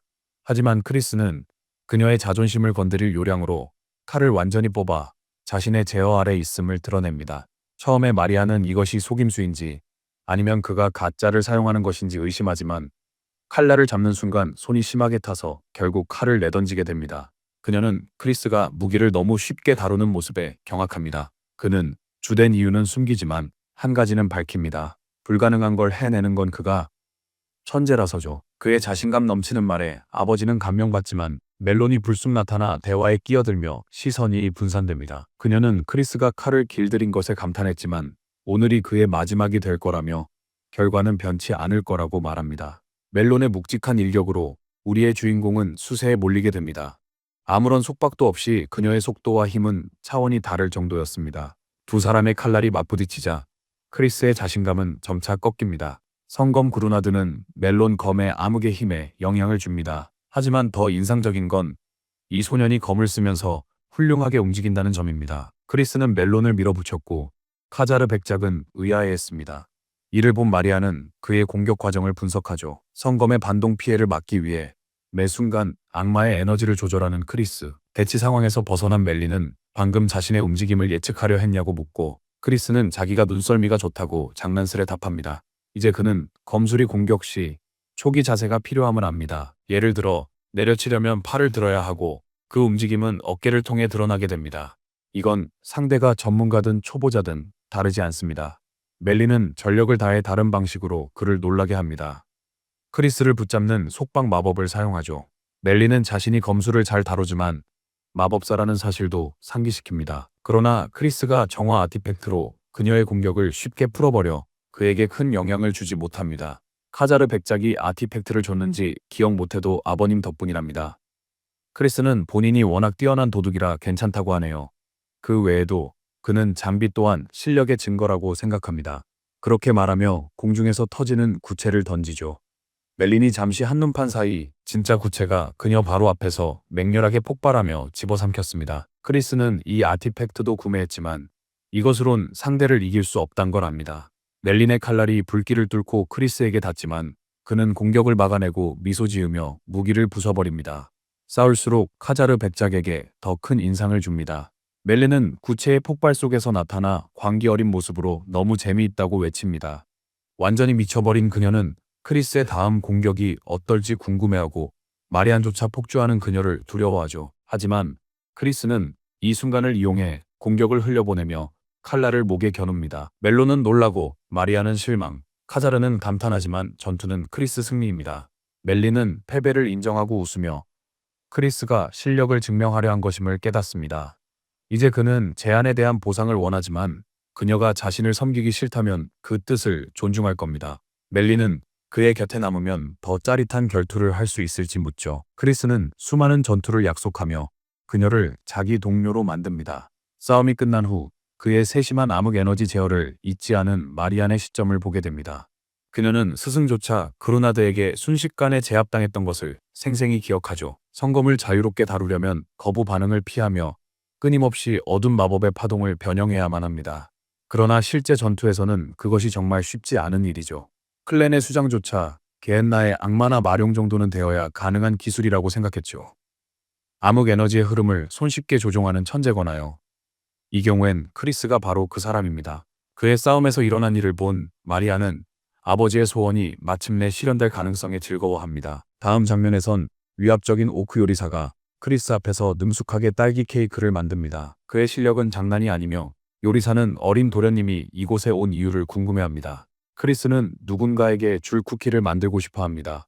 그의 이상한 하녀는 여자친구를 사귈까봐 질투해요. 하지만 크리스는 그런 생각을 떨쳐내고 요리사가 쿠키를 만들어주겠다고 해도 이번엔 직접 만들고 싶어 합니다. 그가 그 말을 하는 순간 얼굴에 딸기 퓨레가 확 튀네요. 오크들이 딸기를 어찌나 험하게 다루는지 크리스는 이게 진짜 피가 아닌가 의심할 정도입니다. 장면이 바뀌어 크리스가 대고모 마리온을 배웅하러 왔네요. 그녀가 곧 떠날 걸 알고 작별 인사를 하고 싶었던 거죠. 그 마음을 그녀는 고마워했어요. 심지어 선물까지 건넸는데 바로 사랑을 담아 만든 맛있는 쿠키였습니다. 마리오는 선물에 감동하고 카자르 백작은 아들이 그녀의 간식을 왜 물었는지 그제야 깨닫습니다. 그는 작은 것까지 챙기는 능숙한 조종자였죠. 마리오는 아이가 직접 구웠다는 말에 더욱 놀랍니다. 한 입 베어 물자마자 그 맛에 완전히 반해버리죠. 크리스는 다행이네요라는 그 말을 듣고 싶었습니다. 물론 고모는 그의 마음에 보답하고 싶어 뭐든지 말해보라고 합니다. 바로 그가 기다리던 순간이었죠. 크리스는 그녀에게 이제부터 자신의 진짜 고모가 되어달라며 전략을 한층 더 심화시킵니다. 마리오는 소년의 말에 깊은 의미가 있음을 깨닫고 그가 어둠의 의식에 참여할 것을 떠올립니다. 그녀는 그가 승계 분쟁에서 지원을 원한다는 것을 알았지만 그런 부탁은 들어줄 수 없었습니다. 문제는 본가 대표는 결과에 대해 절대로 편향되지 않아야 한다는 것입니다.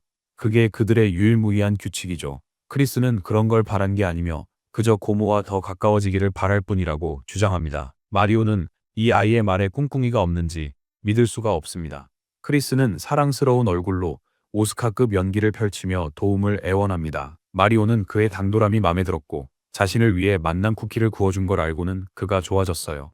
마리오는 다음 방문 때도 쿠키를 더 요청하고 둘의 관계가 피어나는 것을 보며 카자르 백작은 눈물을 훔칩니다. 크리스는 고모에게 도와주지 않으면 맛을 망칠 거라고 최선을 다해 말합니다. 메리언은 소년에게 미소 지으며 검은 그림자 기사단 합류 기회를 줍니다. 그녀는 멜롱과의 전투에서 이미 그의 실력을 확인했으며 그에게는 장로 가주보다도 훨씬 더 큰 잠재력이 내재되어 있습니다. 허나 잠재력 발휘 전 경쟁자들이 그를 괴롭힐 겁니다. 마리오는 암울한 미래를 걱정하지만 크리스는 장애물을 극복할 수 있다면 죽어도 괜찮다고 말합니다. 그녀의 제안에도 크리스는 승리를 확신하며 이길 거라 장담하죠. 이런 자신감은 그녀에게는 해가 될 수 있지만 그는 예외라 진실을 말할 수도 있다고 생각하기 때문에 그를 막을 수가 없습니다. 메리언은 말에 올라타 소년에게 첫 번째 영예를 특히 조심하라고 강하게 경고합니다. 또 줄리엔이 가장 온화해 보이지만 메리언은 에키드보다 더 위험한 인물이라며 곧 그 이유를 알게 될 거라 말합니다. 크리스는 메리언의 조언에 감사하며 작별 인사를 건넵니다. 메리언은 조카에 대한 긍정적인 인상을 받으며 작별 인사를 합니다. 방으로 돌아온 크리스는 깊은 생각에 잠깁니다. 메리언과 그의 아버지는 둘 다 유능한 육성급 전사였지만 대전쟁 중 그들의 기여나 역할에 대해선 많이 듣지 못했죠. 마법 제국은 막강한 전투 병력을 보유하고 있었고 이는 빛의 세력에게 큰 위협이 될 거라고 그는 짐작했습니다. 하지만 과거의 반복을 피하고자 하며 지금은 더욱 강해지려는 열망에 사로잡혀 있습니다. 다음 장면, 아버지가 할 얘기가 있다며 크리스를 부릅니다. 하지만 크리스가 이미 이성급이 된 것에 아버지는 경악했습니다. 불과 한 달 만에 그 수준까지 성장한 겁니다. 크리스는 자신은 원래 좀 남다르다며 태연하게 대꾸합니다. 그러고는 본론으로 돌아와 무슨 일인지 묻습니다. 카자르 백작은 본가에서 연락이 왔으며 신성한 어둠의 의식에 턴과 크리스가 모두 참여한다고 전했다고 밝힙니다. 안타깝게도 턴만 대회 참여를 승인받았고 크리스가 가문의 재산을 탕진하며 온갖 흉악한 짓을 저지른다는 나쁜 평판 때문이었습니다. 이 경우 명백한 사실들이 마이크 타이슨의 어퍼컷처럼 주인공을 강타합니다. 땅에 내동댕이 쳐져 죽기 직전인데 아버지가 뜻밖에도 아들을 지지합니다. 크리스는 일어나서 이번 결정의 책임자가 랭엄인지 묻지만 알고 보니 배우는 다른 사람이었습니다. 부자는 그것이 로인드 바론의 지심을 깨닫죠. 로인은 본가의 직계 후손이자 의식의 주인공이죠. 과연 신성한 어둠의 의식이란 무엇인지 한번 알아볼까요? 차원 그림자에서 추출한 어둠을 특정 후보자들이 나누는 의식입니다.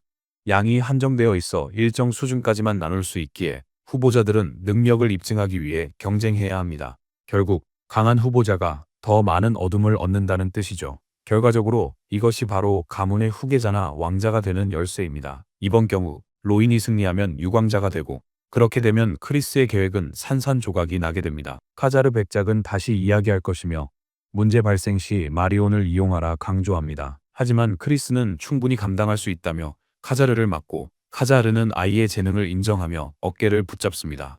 하지만 이번만큼은 그를 돕고 싶다 말하고 아이는 진심으로 감사하죠. 하지만 이 아이는 자기 고집대로 일을 처리하고 아버지를 거스르기 위해 끔찍한 악당의 표정을 짓는 고집불통 악동입니다.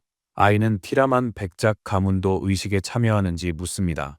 알고 보니 그 집안 셋째 아들이 참가자였고 크리스보다 더한 양아치인 그 녀석이 결국 크리스의 참가를 반대했죠. 아버지의 경로를 본 크리스는 그가 자식들을 진정으로 사랑함을 깨닫습니다.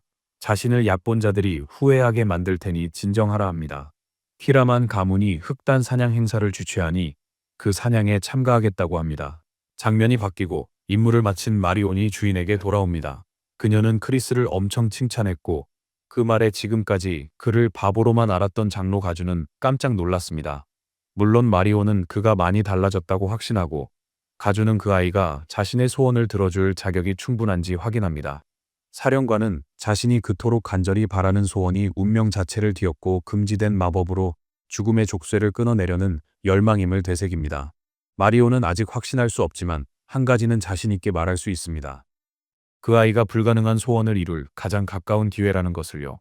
그 말을 들은 가주는 가문 전체가 그의 어둠의 의식 참여를 반대함에도 불구하고 기뻐합니다. 물론 가주님조차 이 결정에 반대하지 않습니다. 아이가 스스로 시련을 극복할 해결책을 찾을 거라 생각하기 때문입니다. 마리온이 아이 참여를 지지하며 반대하지만 그 늙은이는 섬뜩하게 그녀의 입을 다물게 합니다. 그의 태도를 보며 메리어는 그가 원래 저런 사람이었다고 생각합니다. 그는 기대치가 남달랐고 그에 따라 무자비해졌습니다. 장로 가주는 소년을 극찬할 줄 몰랐던 거죠. 피 빨아먹는 놈이라 외치며 그는 가문 집사장 사이먼을 부릅니다. 대화를 전부 엿들은 사이먼은 성스러운 어둠의 의식이 시작될 때까지 소년을 가까이서 감시하며 모든 행동을 지켜보는 임무를 맡게 됩니다. 그는 기꺼이 그 명령을 수행하지만 아이에게 작은 장난도 치고 싶어 합니다. 가주가 차가운 눈빛으로 너무 편하게 굴지 말라고 상기시킵니다. 여기 있는 흡혈귀 같은 놈, 보통 내기가 아닌 것 같네요. 한편 마리아는 다가올 일에 걱정하며 아이에게 최선을 다하라 응원하고 화면은 다시 분석을 즐기는 크리스에게 돌아갑니다. 이성 레벨에 도달하자 삼성 레벨이라는 새로운 도전 과제가 생겼지만 아직은 멀게만 느껴집니다. 정확히 그 이유로 그에게 흑단이 필요하며 그걸로 짧은 시간 안에 막대한 마력을 모을 수 있습니다. 티리만 가문이 흑단 사냥을 주최해서 이 시기에 운 좋게 참여할 수 있었죠. 유일한 문제는요. 야수 카라조를 잡는다는 목표를 달성하더라도 흑단을 얻는다는 보장은 없다는 겁니다. 흑단을 얻으려면 특정 조건을 충족해야 합니다. 크리스가 마차에서 내리자 빈손의 상인과 마주칩니다. 상인이 가방을 꺼내자마자 크리스는 그걸 던져버리고 동전을 선물이라고 내보입니다. 상인은 당연히 달가워하지 않습니다. 크리스는 그가 벌인 불법 거래와 세금 탈루 사실을 전부 알고 있다고 상기시키며 그를 실컷 놀려댑니다. 이 팩트 폭력에 상인은 죽을 맛이지만 크리스는 상인이 뒤처리만 잘하면 눈 감아줄 생각입니다. 결국 크리스는 회색 알약 때문에 이곳에 왔습니다. 암시장에서만 구할 수 있는 귀한 물건인데 예상대로 엄청 비싸죠. 크리스는 아랑곳하지 않고 마리에게 그녀의 방식을 쓰라고 합니다. 그러자 마리는 눈이 뒤집혀 고문 도구를 꺼내 들었습니다. 이게 제일 쉽죠. 크리스가 즐거워하는 동안 남자는 바로 굴복하니까요. 그 엄청난 요구에 더해 그는 좋은 단검과 갑옷도 함께 구해달라고 합니다. 그렇게 말한 뒤 그는 마차에 올라탔고 노인은 속으로 그를 맹렬히 비난하며 패배를 인정했습니다. 마리는 도련님이 귀가 전에 들을 곳이 하나 더 있음을 알게 됩니다. 그는 마부에게 마차를 세우라 이르고 길을 나섭니다. 마리는 그가 어떤 최음제를 빤히 쳐다보는 것을 보게 되죠. 이 분홍색 영약이 도련님에겐 좀 위협적인데 마리는 그가 요즘 수상한 짓을 하는 건 아닌지 의심하고 있네요. 크리스는 혐의를 부인했지만 마리의 표정은 조저처럼 무섭게 변했죠. 알고 보니 크리스는 점점 나이 들어가는 아버지에게 필요한 최음제를 구하고 있었습니다. 점원에게는 이 대화는 무덤까지 비밀로 하라고 말하죠. 아무튼 크리스는 형과 함께 아버지를 만나러 돌아옵니다. 크리스는 투른을 괴롭혀 긴 직함을 다 말하게 해요. 투른은 동생에게 흑단 사냥에서 다치지 말라 조언하고 우리 주인공은 형을 놀립니다. 아버지가 크리스에게 티리만 가문 참가자들을 박살내라 명하자 다툼은 멈춥니다. 천재 마법사는 좋은 소식과 함께 돌아오겠다 약속하죠. 카자르 백작은 여전히 그 긴 직함을 마음에 두며 투른을 놀립니다. 장면은 티리만 저택으로 바뀌고 고블린 웨이터가 크리스의 출입을 막습니다. 알로이스 도련님이 크리스의 출입을 금지하는 명령을 내린 겁니다. 젊은 도련님은 수도의 다른 곳에 있으라는 거냐고 압박하며 묻습니다. 고블린은 위협을 느끼지만 결국 수락하죠. 크리스 하인들이 그의 명예를 지키려 나서자 그는 하인들을 막고 누가 호텔비를 낼 거냐며 계속 압박합니다. 하인은 티리만 가문에 청구하면 된다고 답하고 이 말의 주인공은 솔깃하죠. 아무래도 이 남자가 그들 돈을 거덜낼 듯합니다. 그리고 정확히 그렇게 되죠.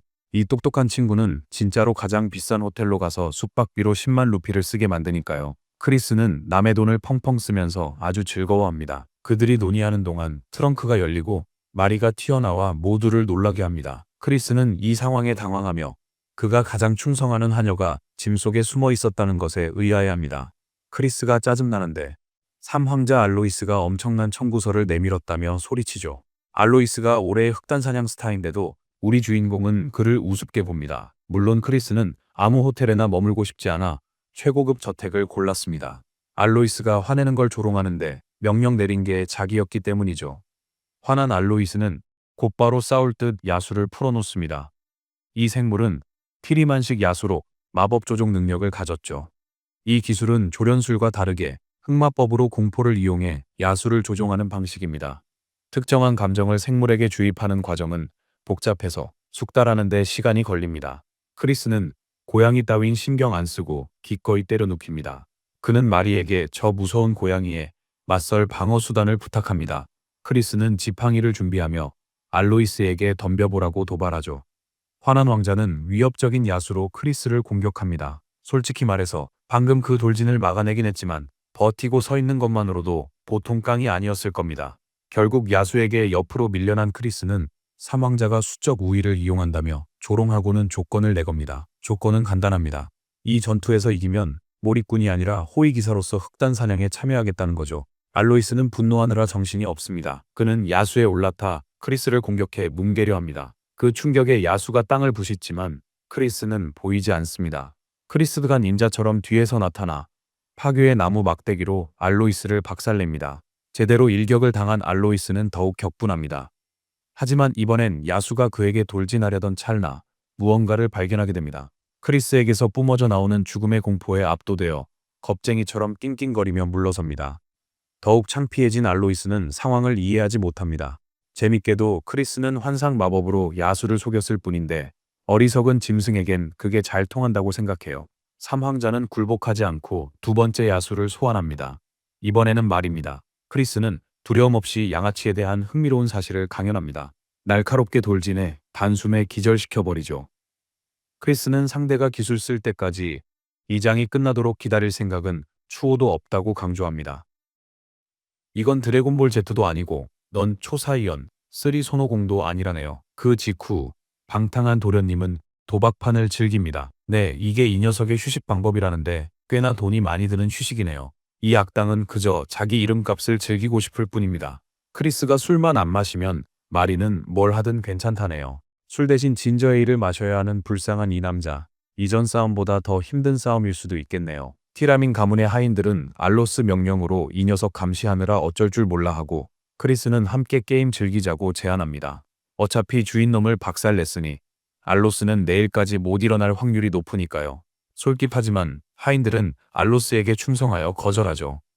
근데 이 남자 결국 너무 마셔서 완전히 뻗어버리고 맙니다. 그는 완전히 뻗어 하인들조차 걱정할 필요 없다고 생각해요. 보고만 하고 업무를 마칩니다. 재밌는 건 이게 전부 그의 계획이었다는 거죠. 크리스는 쉽게 조종하며 이제 움직일지 궁금해합니다. 크리스는 마리에게 따라오지 말라며 짐을 쌉니다. 괴짜 하녀 마리에게는 힘든 일이죠. 아까 그 최음제 말인데요. 마리는 여전히 그게 아버지가 아닌 자신을 위한 거라 생각합니다. 그래서 크리스가 여자들과 어울리러 나가는 걸 부끄러워하죠. 크리스는 그녀의 한정된 사고방식에 황당해하며 어이없어합니다. 장면은 티라민 가문의 숨겨진 영지로 알려진 키톰 산맥으로 바뀝니다. 마수들이 날뛰는 곳이라 크리스가 사냥터를 찾습니다. 금방 찾은 사냥터는 경비둘 뿐이라 보안이 허술하다고 생각하죠. 그 괴짜 하녀에게 배운 투명 마법 덕분에 들킬 걱정 없이 바로 지나칠 수 있습니다. 재단으로 향한 크리스는 축적된 어둠이 절정에 달하는 곳임을 깨닫습니다. 생각대로 으스스한 곳. 이제 어둠을 모을 방법을 찾아야 합니다. 그 수인과의 대화를 떠올리며 그는 카라조가 자살하게 만드는 것이 목표임을 기억한다. 그 짐승을 극도의 공포에 몰아넣어 죽음만이 유일한 탈출구라 여기게 해야 합니다. 공포와 희열이 뒤따르는 그 격렬한 싸움 속에서 빛이 어둠으로 완전히 변하는 완벽한 순간이 찾아올 것입니다. 이것이 티라민이 어둠 사냥으로 짐승들을 조종하는 이유입니다. 지금 크리스의 진짜 목표는 그들의 비밀 기술을 훔치고 구해둔 최음제를 섞어 카라조를 강제로 광란 상태로 만드는 겁니다. 그런 다음 그 어둠을 자신이 훔치는 거죠. 하지만 안타깝게도 그 기술을 익힐 시간이 부족해서 다른 방법을 시도합니다. 갑자기 크리스는 끔찍한 기운을 느끼고는 화들짝 놀라며 주위에 누가 있는지 살핍니다. 하지만 놀랍게도 아무도 없습니다. 그는 텅 빈 동굴로 이끌려 들어가는데 그곳에서 믿기 힘든 아기를 느낍니다. 이 불길한 곳에는 고레벨 흑마법 결계가 드리워져 있습니다. 놀랍게도 그의 눈앞엔 게엔나의 균열이 있었습니다. 게엔나는 악마와 마족의 영역이며 온갖 무시무시한 곳입니다. 인간계와 연결된 유일한 곳이라 흥미로운 아이디어가 떠오릅니다.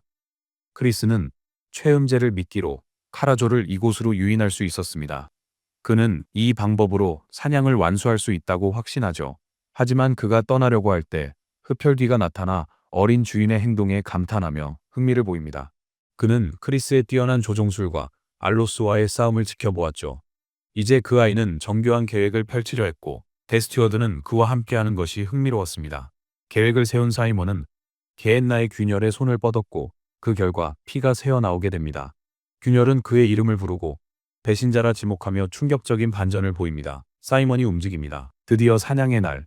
알로스는 가문의 명예를 걸고 참여합니다. 크리스는 맞고도 잘난 척하는 알로스에게 일침을 가합니다. 알로스는 쓸모없는 성검 가져왔다고 비웃으며 응수해요. 크리스는 무기 성능을 시험하려고 알로스를 때립니다. 삼황자가 카라조를 재단으로 유인하라 명하며 말다툼이 끝나고 그는 호위와 마법사들에게 따르라고 합니다. 이 상황에서 크리스는 자신들을 엿보는 박쥐를 경계합니다. 그는 건방진 왕자를 돕고 재단에서 다른 이들을 기다립니다. 마법사는 귀찮게 굴지 말고 조용히 앉아 있으라고 합니다.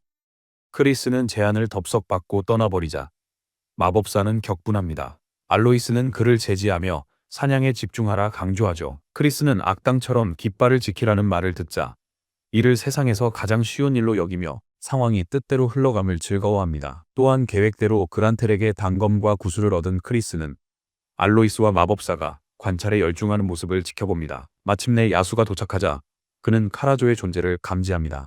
이 동물이 세상에서 가장 귀엽다고 생각할 수도 있습니다. 알로이스는 준비된 마법의식으로 생물을 묶습니다. 하지만 그의 조작에도 불구하고 카라조는 유혹되지 않고 오히려 격분합니다. 삼황자는 결과를 예상 못해 굴욕적으로 당하고 마법사는 급히 주인 상태를 확인합니다. 엎친 데 덮친 격으로 독에 감염되어 마법사들은 서둘러 방어막을 칩니다.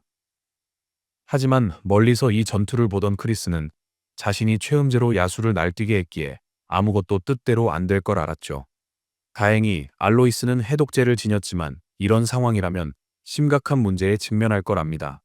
경비병들이 그 생물을 몰아내려고 뛰어들지만 솔직히 말해서 거대하고 격분한 새에게는 아무것도 할 수 없습니다. 알로이스는 땅에 내리꽂히기 직전 충격에 대비하며 몸을 움츠립니다. 바로 그때 크리스가 갑자기 나타나 그를 지원하며 공격을 막아내죠. 동시에 알로이스를 매섭게 몰아세우고요. 크리스는 한심하다며 삼왕자가 자신을 형이라 부르면 돕겠다고 합니다. 알로이스가 버티자 크리스는 이 야수가 왕자에게 분노를 터뜨리게 놔둘 수도 있다며 슬쩍 떠봅니다. 경호원들은 이미 쓰러졌고 방어막도 소용없었죠. 알로이스는 자존심을 굽히고 그 악당에게 도와달라고 애원합니다. 그 말에 크리스는 기분 좋게 무기를 휘둘러 괴물을 날려버립니다. 그러자 그가 속박 마법을 갑자기 사용하자 알로이스는 크게 놀랍니다.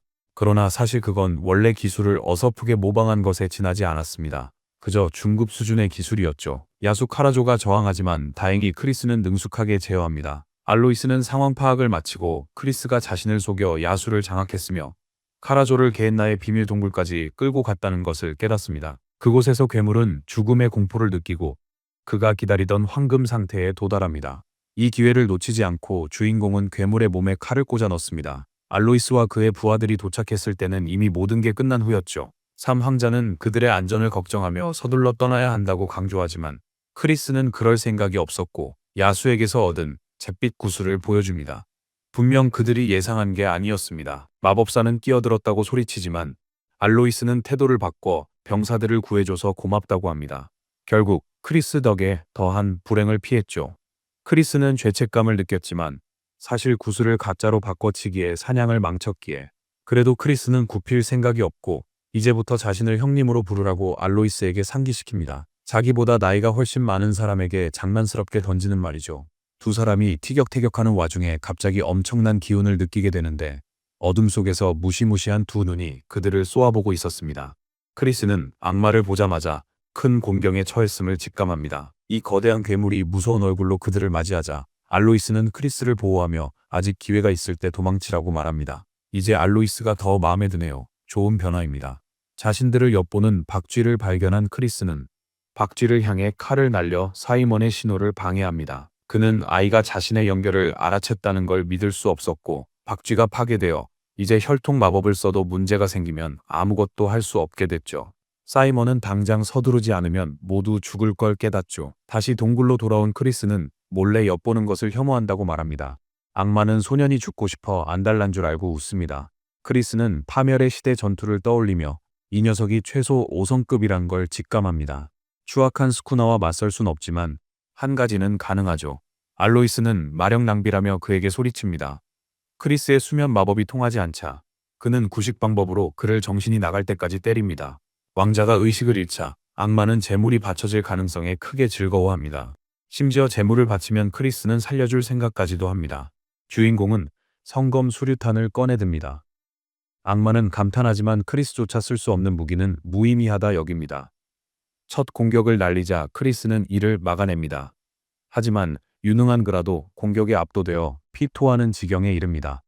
상황이 정말 나빠지자 악마는 소년에게 동료를 제물로 바칠 두 번째 기회를 줍니다. 하지만 이 친구는 타고난 상남자인지라 악마의 얼굴에 침을 뱉으며 거절합니다. 말없이 날릴 수 있는 최고의 엿 먹어라였죠. 크리스는 스스로를 풀어주고 얻은 흑단으로 검을 황금빛으로 물들입니다. 어둠의 존재인 게엔나의 악마는 빛을 제어한다는 사실에 충격받고 크리스는 악마가 벌써부터 떠는 모습에 만족합니다. 악마는 크리스를 제거하기 위해 강하게 공격합니다. 이에 맞서 우리의 주인공은 강력하게 검을 휘둘러 어둠의 구체를 가르고 악마의 몸을 베어버립니다. 하지만 이 큰 힘을 쓰고 나서도 크리스는 아직 몸이 감당할 준비가 안 됐음을 깨닫습니다. 그는 전생에 썼던 기술을 떠올리다 바로 기절합니다. 방금 전 사용한 사해 섬광은 사해 위에 떠있는 한 줄기 빛에서 영감을 받아 만들어진 기술입니다. 그런 기술을 사용했음에도 불구하고 그의 친구는 마이어 가문에 걸맞지 않다고 했지만 크리스가 세상을 구할 빛이 될 것이라며 그의 잠재력을 굳게 믿었죠. 이게 바로 진정한 친구의 진한 믿음입니다. 소년의 활약을 지켜보던 어둠의 상위 존재이자 게엔나 7서클의 제안석인 메피나는 흥미롭게 그를 주시합니다. 한편 저택에서 이틀간 의식 잃었던 주인공이 깨어납니다. 몸은 찌뿌둥하나 괜찮습니다. 다행히 얻은 어둠의 힘은 그대로죠. 그는 기절 직전 메피나 목소리를 기억하며 생각보다 더 큰 곤경에 처했음을 깨닫습니다. 이 세계에서는 재능 있는 악마들이 고위 악마들의 눈에 띄어 그들의 축복을 받으며 성장하는 경우가 많았습니다. 하지만 그건 스스로 성장 못하는 패배자들의 변명일 뿐 적어도 주인공은 그리 믿습니다. 메피나가 7서클 소속이면 그리 높지 않다고 여깁니다. 아들과 달리 상남자 같은 티라만 백작이 직접 소년을 맞이하러 옵니다. 크리스는 영주를 맞이하려 했지만 백작은 쉬라고 합니다. 그는 며칠 전 파견된 조사팀에 대해 이야기하죠. 조사 결과 외부 마법사의 소행으로 밝혀졌지만 다행히 마지막에 악마가 소환 해제되었습니다. 그래도 그 순간 전멸하지 않은 것만으로도 운이 좋았죠. 흥미롭게도 크리스는 자신이 악마를 쓰러뜨렸다는 걸 아무도 모른다는 사실을 압니다. 아무도 안 믿을 테니 당연하죠. 티라마는 처음 그 아이를 불량배 취급한 것에 대해 사과해야 한다고 인정하죠. 두 번째로 아이에게 감사를 표하며 가문의 은인으로 선포하죠. 크리스는 대의를 위해 당연한 일을 했을 뿐이라며 태연한 척합니다. 그를 가스라이팅하면서도 개인적으로는 미안한 마음이 듭니다. 티라마는 소년의 말에 감동하여 그가 원하는 것을 들어주겠다고 제안하죠. 이 기회를 놓칠 수 없었던 소년은 티라만 영주에게 카자르 가문과 화해해달라고 요청합니다. 꽤 충격적인 요청이지만 두 가문이 서로 대립하는 것보다 협력하는 것이 더 낫죠. 그는 왕자와 라이벌이 되어 건전한 경쟁을 할 것이며 유망한 관계가 될 거라고 말합니다. 티라만 영주가 잠시 생각에 잠기자 크리스는 본가의 계략으로 인해 두 가문이 나쁜 관계가 되었다는 점을 상기시키며 설득을 멈추지 않습니다. 또한 분가들이 단합하면 본가에 명백한 위협이 되기에 이런 식으로 통제하는 것이 바로 그들의 방식입니다. 티라만 영주는 아이가 본가에 대한 반역을 꾀하는 건가 의심하죠. 위험한 생각이니까요. 크리스는 이를 부인하며 장기말처럼 수동적이지 말아야 한다고 설명합니다. 티라만 영주는 소년의 분석에 흡족해하고 크리스는 요청이 받아들여질지 궁금해합니다. 결국 티라만은 화해를 위해 카자르 백작에게 연락하겠다고 약속합니다. 모든 게 계획대로죠. 크리스는 더 많은 동맹을 얻어 파멸의 시대에 대항하려 합니다. 티라만 영주는 이 중대한 순간에 가만히 있던 아들을 때립니다. 알로스는 아들의 공로를 인정해 잿빛 조각을 건넵니다. 그는 깨어나 크리스를 위해 조각을 쥐었던 것을 기억합니다. 크리스는 고마워하는 알로스를 놀리며 자존심을 이용해요. 그 모습에 그의 아버지는 웃음을 터뜨리며 자신도 선물을 내밉니다. 그건 4단계 마수까지 소환 가능한 소환석인데 농담이 아니죠. 크리스조차 슈퍼 레어템이라고 언급할 정도니까요. 티라마는 소년의 참여를 증명하려 어둠의 의식에 보고할 겁니다. 원하는 것을 다 얻은 주인공에게 모든 것이 순조롭습니다. 아버지와 아들은 그가 쉴 수 있도록 방을 나섭니다. 마지막으로 크리스는 자신을 엿듣는 자에게 나오라고 말합니다. 흡혈귀 시몬은 티라만 군주조차 알아채지 못한 자신을 소년이 눈치채자 놀라며 즐겁게 모습을 드러냅니다. 흑마법사 가문수석 집사가 그와 만나려 했죠. 그는 노가 군주의 최고 신복 중 한 명입니다. 크리스는 이자가 피 그림자 군단의 주인임을 갑자기 떠올립니다. 잠시 피 그림자 군단을 알아보죠.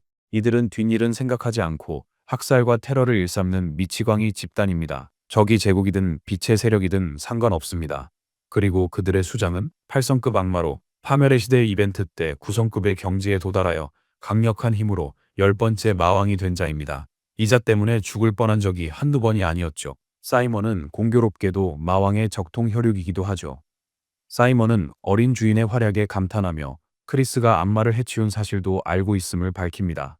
감시용 박쥐를 분명히 죽였는데도 이 친구가 모든 걸 다 알고 있었다니 정말 충격적이네요. 크리스는 시치미를 때려하지만 집사는 가만두지 않습니다. 악마 흔적 하나 없던 동굴 방문을 기억합니다. 이것은 역소환이 아니라 크리스가 최후의 일격을 날렸다는 것을 뜻하죠.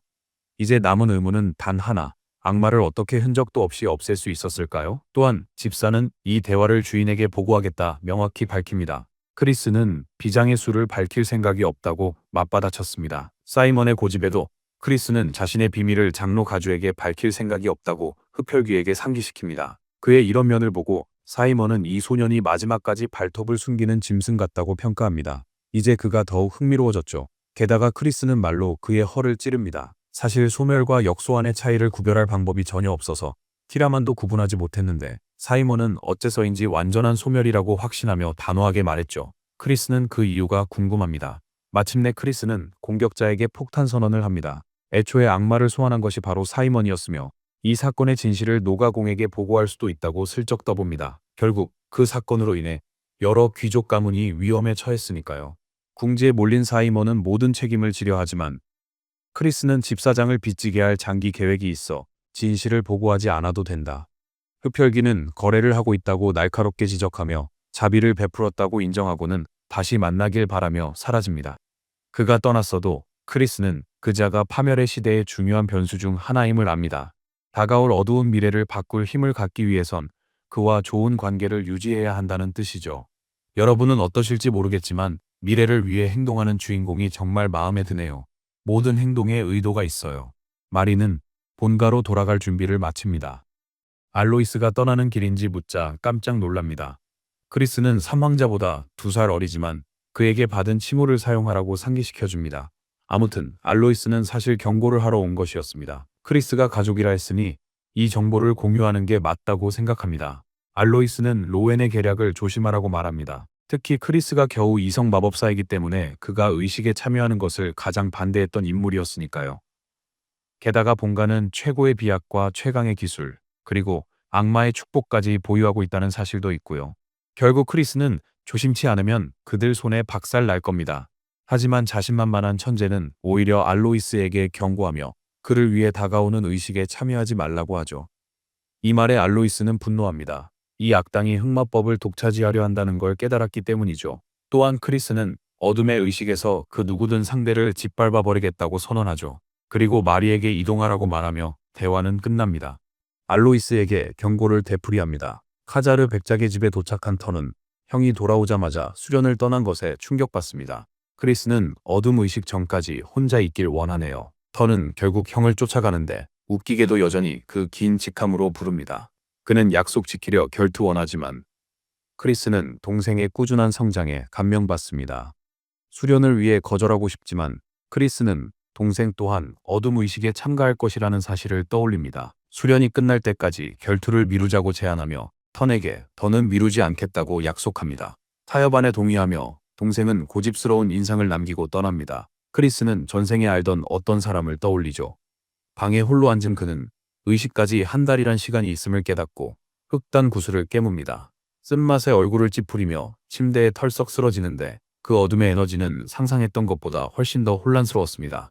놀랍게도 그는 그 구슬 속에서 빛의 에너지까지 감지하게 됩니다. 카라조 야수의 감정이 구슬에 영향을 미쳐 마족들이 흑단 구슬을 흡수하기 어려워하는 이유를 깨닫게 됩니다. 하지만 빛의 힘과 하나 되면 그에게 중요치 않았습니다. 보통 마족은 이 에너지를 낭비했지만 그는 이 중요한 자원을 버릴 생각이 없었습니다. 결국 그는 모든 에너지를 빛의 코어로 흡수해 감각까지 변하게 됩니다.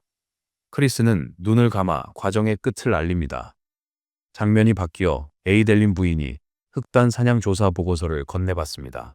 그녀는 사냥 중 악마와 마주치고도 살아남은 크리스를 예의주시하고 있었죠. 반달 후 티라민 대시패에서 돌아온 크리스에게 투르는 약속된 결투를 위해 형의 방으로 쳐들어갔습니다. 동생은 방에 들어서자마자 형의 분위기가 달라진 걸 알았죠. 크리스는 어린 투른이 아침부터 맞으러 온 게 꽤 재밌었고 동생은 할 말을 잃었습니다. 크리스의 존재감은 불과 반달 전과는 비교가 안 됐죠. 투른이 그토록 맞고 싶어하니 약속은 지켜야죠. 크리스티안은 그 소원을 들어주지만 투른이 지면 다가올 성스러운 어둠의식을 포기하는 조건으로만 결투합니다. 그 의식은 잔혹한 경쟁이라 약자는 빠져야 했죠. 약골이라는 말에 격분한 투르는 칼을 뽑았습니다. 동생이 형의 걱정을 모르니 크리스티안은 몸에 교훈을 새겨줄 뿐입니다. 투르는 자신있게 덤볐지만 결국 침대에 누울 정도로 심하게 맞았습니다. 치료사들이 말하길 보름간 침상 안정을 취해야 해 올해 의식에는 못 나간대요. 크리스티안이 투른과 단둘이 있길 원했고 백작은 그들 형제에게 자리를 비켜줬죠. 정작 싸움을 원한 건 본인이면서 투르는 어린애처럼 투덜대고 있습니다. 형이 동생의 성장을 싫어하는 이유를 물었습니다. 그가 보기엔 크리스티안이 늘 자신의 성과를 조롱하고 무시했죠. 결국 투르는 성스러운 어둠 의식에 참여하지 못할 만큼 다쳤다. 크리스티안은 동생이 울 것 같자 자신은 바른 생각을 하고 있다고 말해줬죠. 투른에게 모질게 하는 건 오직 성장을 위함이라고요. 올해 의식에서 자기랑 경쟁하는 건 어리석은 짓이야. 순수 어둠의 에너지를 얻을 기회를 영원히 잃게 될 뿐이라고. 투른이 워낙 고집이 세서 크리스티안은 단호해야 했죠. 순수 어둠의 에너지는 투른에게 어울리지 않아. 그에겐 회색 어둠의 에너지가 더 잘 맞아. 빛의 힘이 여러 종류로 나뉘는 것처럼 어둠의 힘 또한 다양한 형태로 존재해. 순수 어둠의 에너지는 최고의 속성이자 형태로 널리 알려져 있어. 그 아래는 회색 어둠의 에너지인데 저주 마법에 특히 적합한 유형이야. 투른도 검술보단 저주 마법의 소질이 있단 걸 알 만큼 성장했을 거야. 크리스티안은 동생이 미래에 뛰어난 저주 마법사가 되는 걸 봤다고 말할 수 없으니 그럴싸한 변명을 대야 했지. 자신도 전력으로 싸웠기에 대련하며 동생의 자질을 알았다고 주장했어. 회색 어둠을 익히기 전에 순수 어둠의 에너지를 받아들이면 장기적으로 해롭기만 해. 물론 더 높은 속성을 흡수하는 데는 이점도 있지만 투른의 경우엔 그 고유한 특성 때문에 오히려 방해를 받아 성장이 더뎌질 거야. 그러니 올해 의식은 건너뛰는 게 맞아. 이건 동생의 성공을 진심으로 바라는 형으로서 해주는 진심 어린 조언이었고 투르는 그걸 마음으로 느꼈어. 크리스티안은 주머니에서 재의 알약을 꺼내 동생에게 선물했어. 재의 알약이 귀해도 크리스티안은 사기꾼에게 이미 크게 당해서 괜찮았어. 게다가 투르는 이미 재의 알약보다 훨씬 좋은 걸 먹은 상태였어.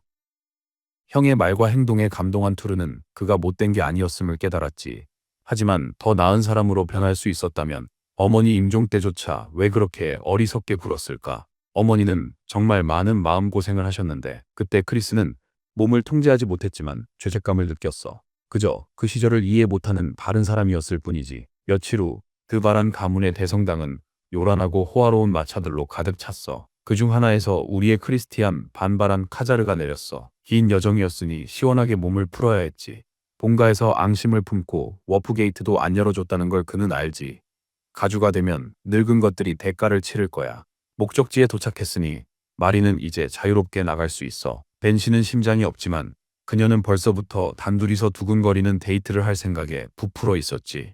본가에서는 동행을 한 명만 데려올 수 있기 때문에 크리스티안은 계약으로 묶인 마리를 데려와야만 해. 마차에서 내리자마자 그는 모두의 입방아에 올랐고 마리는 그의 명성을 칭찬했지만 그건 오히려 모욕에 가까웠어요. 카자르 가문의 쓸모없는 자를 본가 수석 집사가 맞이하자 어둠 의식 후보자들은 모두 놀랐습니다. 사이먼은 그를 훑어보며 짧은 시간 안에 놀랍게 성장한 모습에 기분 좋게 놀랐습니다. 뱀파이어 하인이 클랜 월로 어르신명으로 직접 왔다고 알렸습니다. 옛 주인께서 소문의 그 악마를 만나고 싶어 하십니다. 사이먼은 크리스티안이 호출해도 놀라지 않음을 알았다. 그의 첫 목적지는 클랜 월로의 서재입니다. 노인 옆에 마리온 고모가 서 있었죠.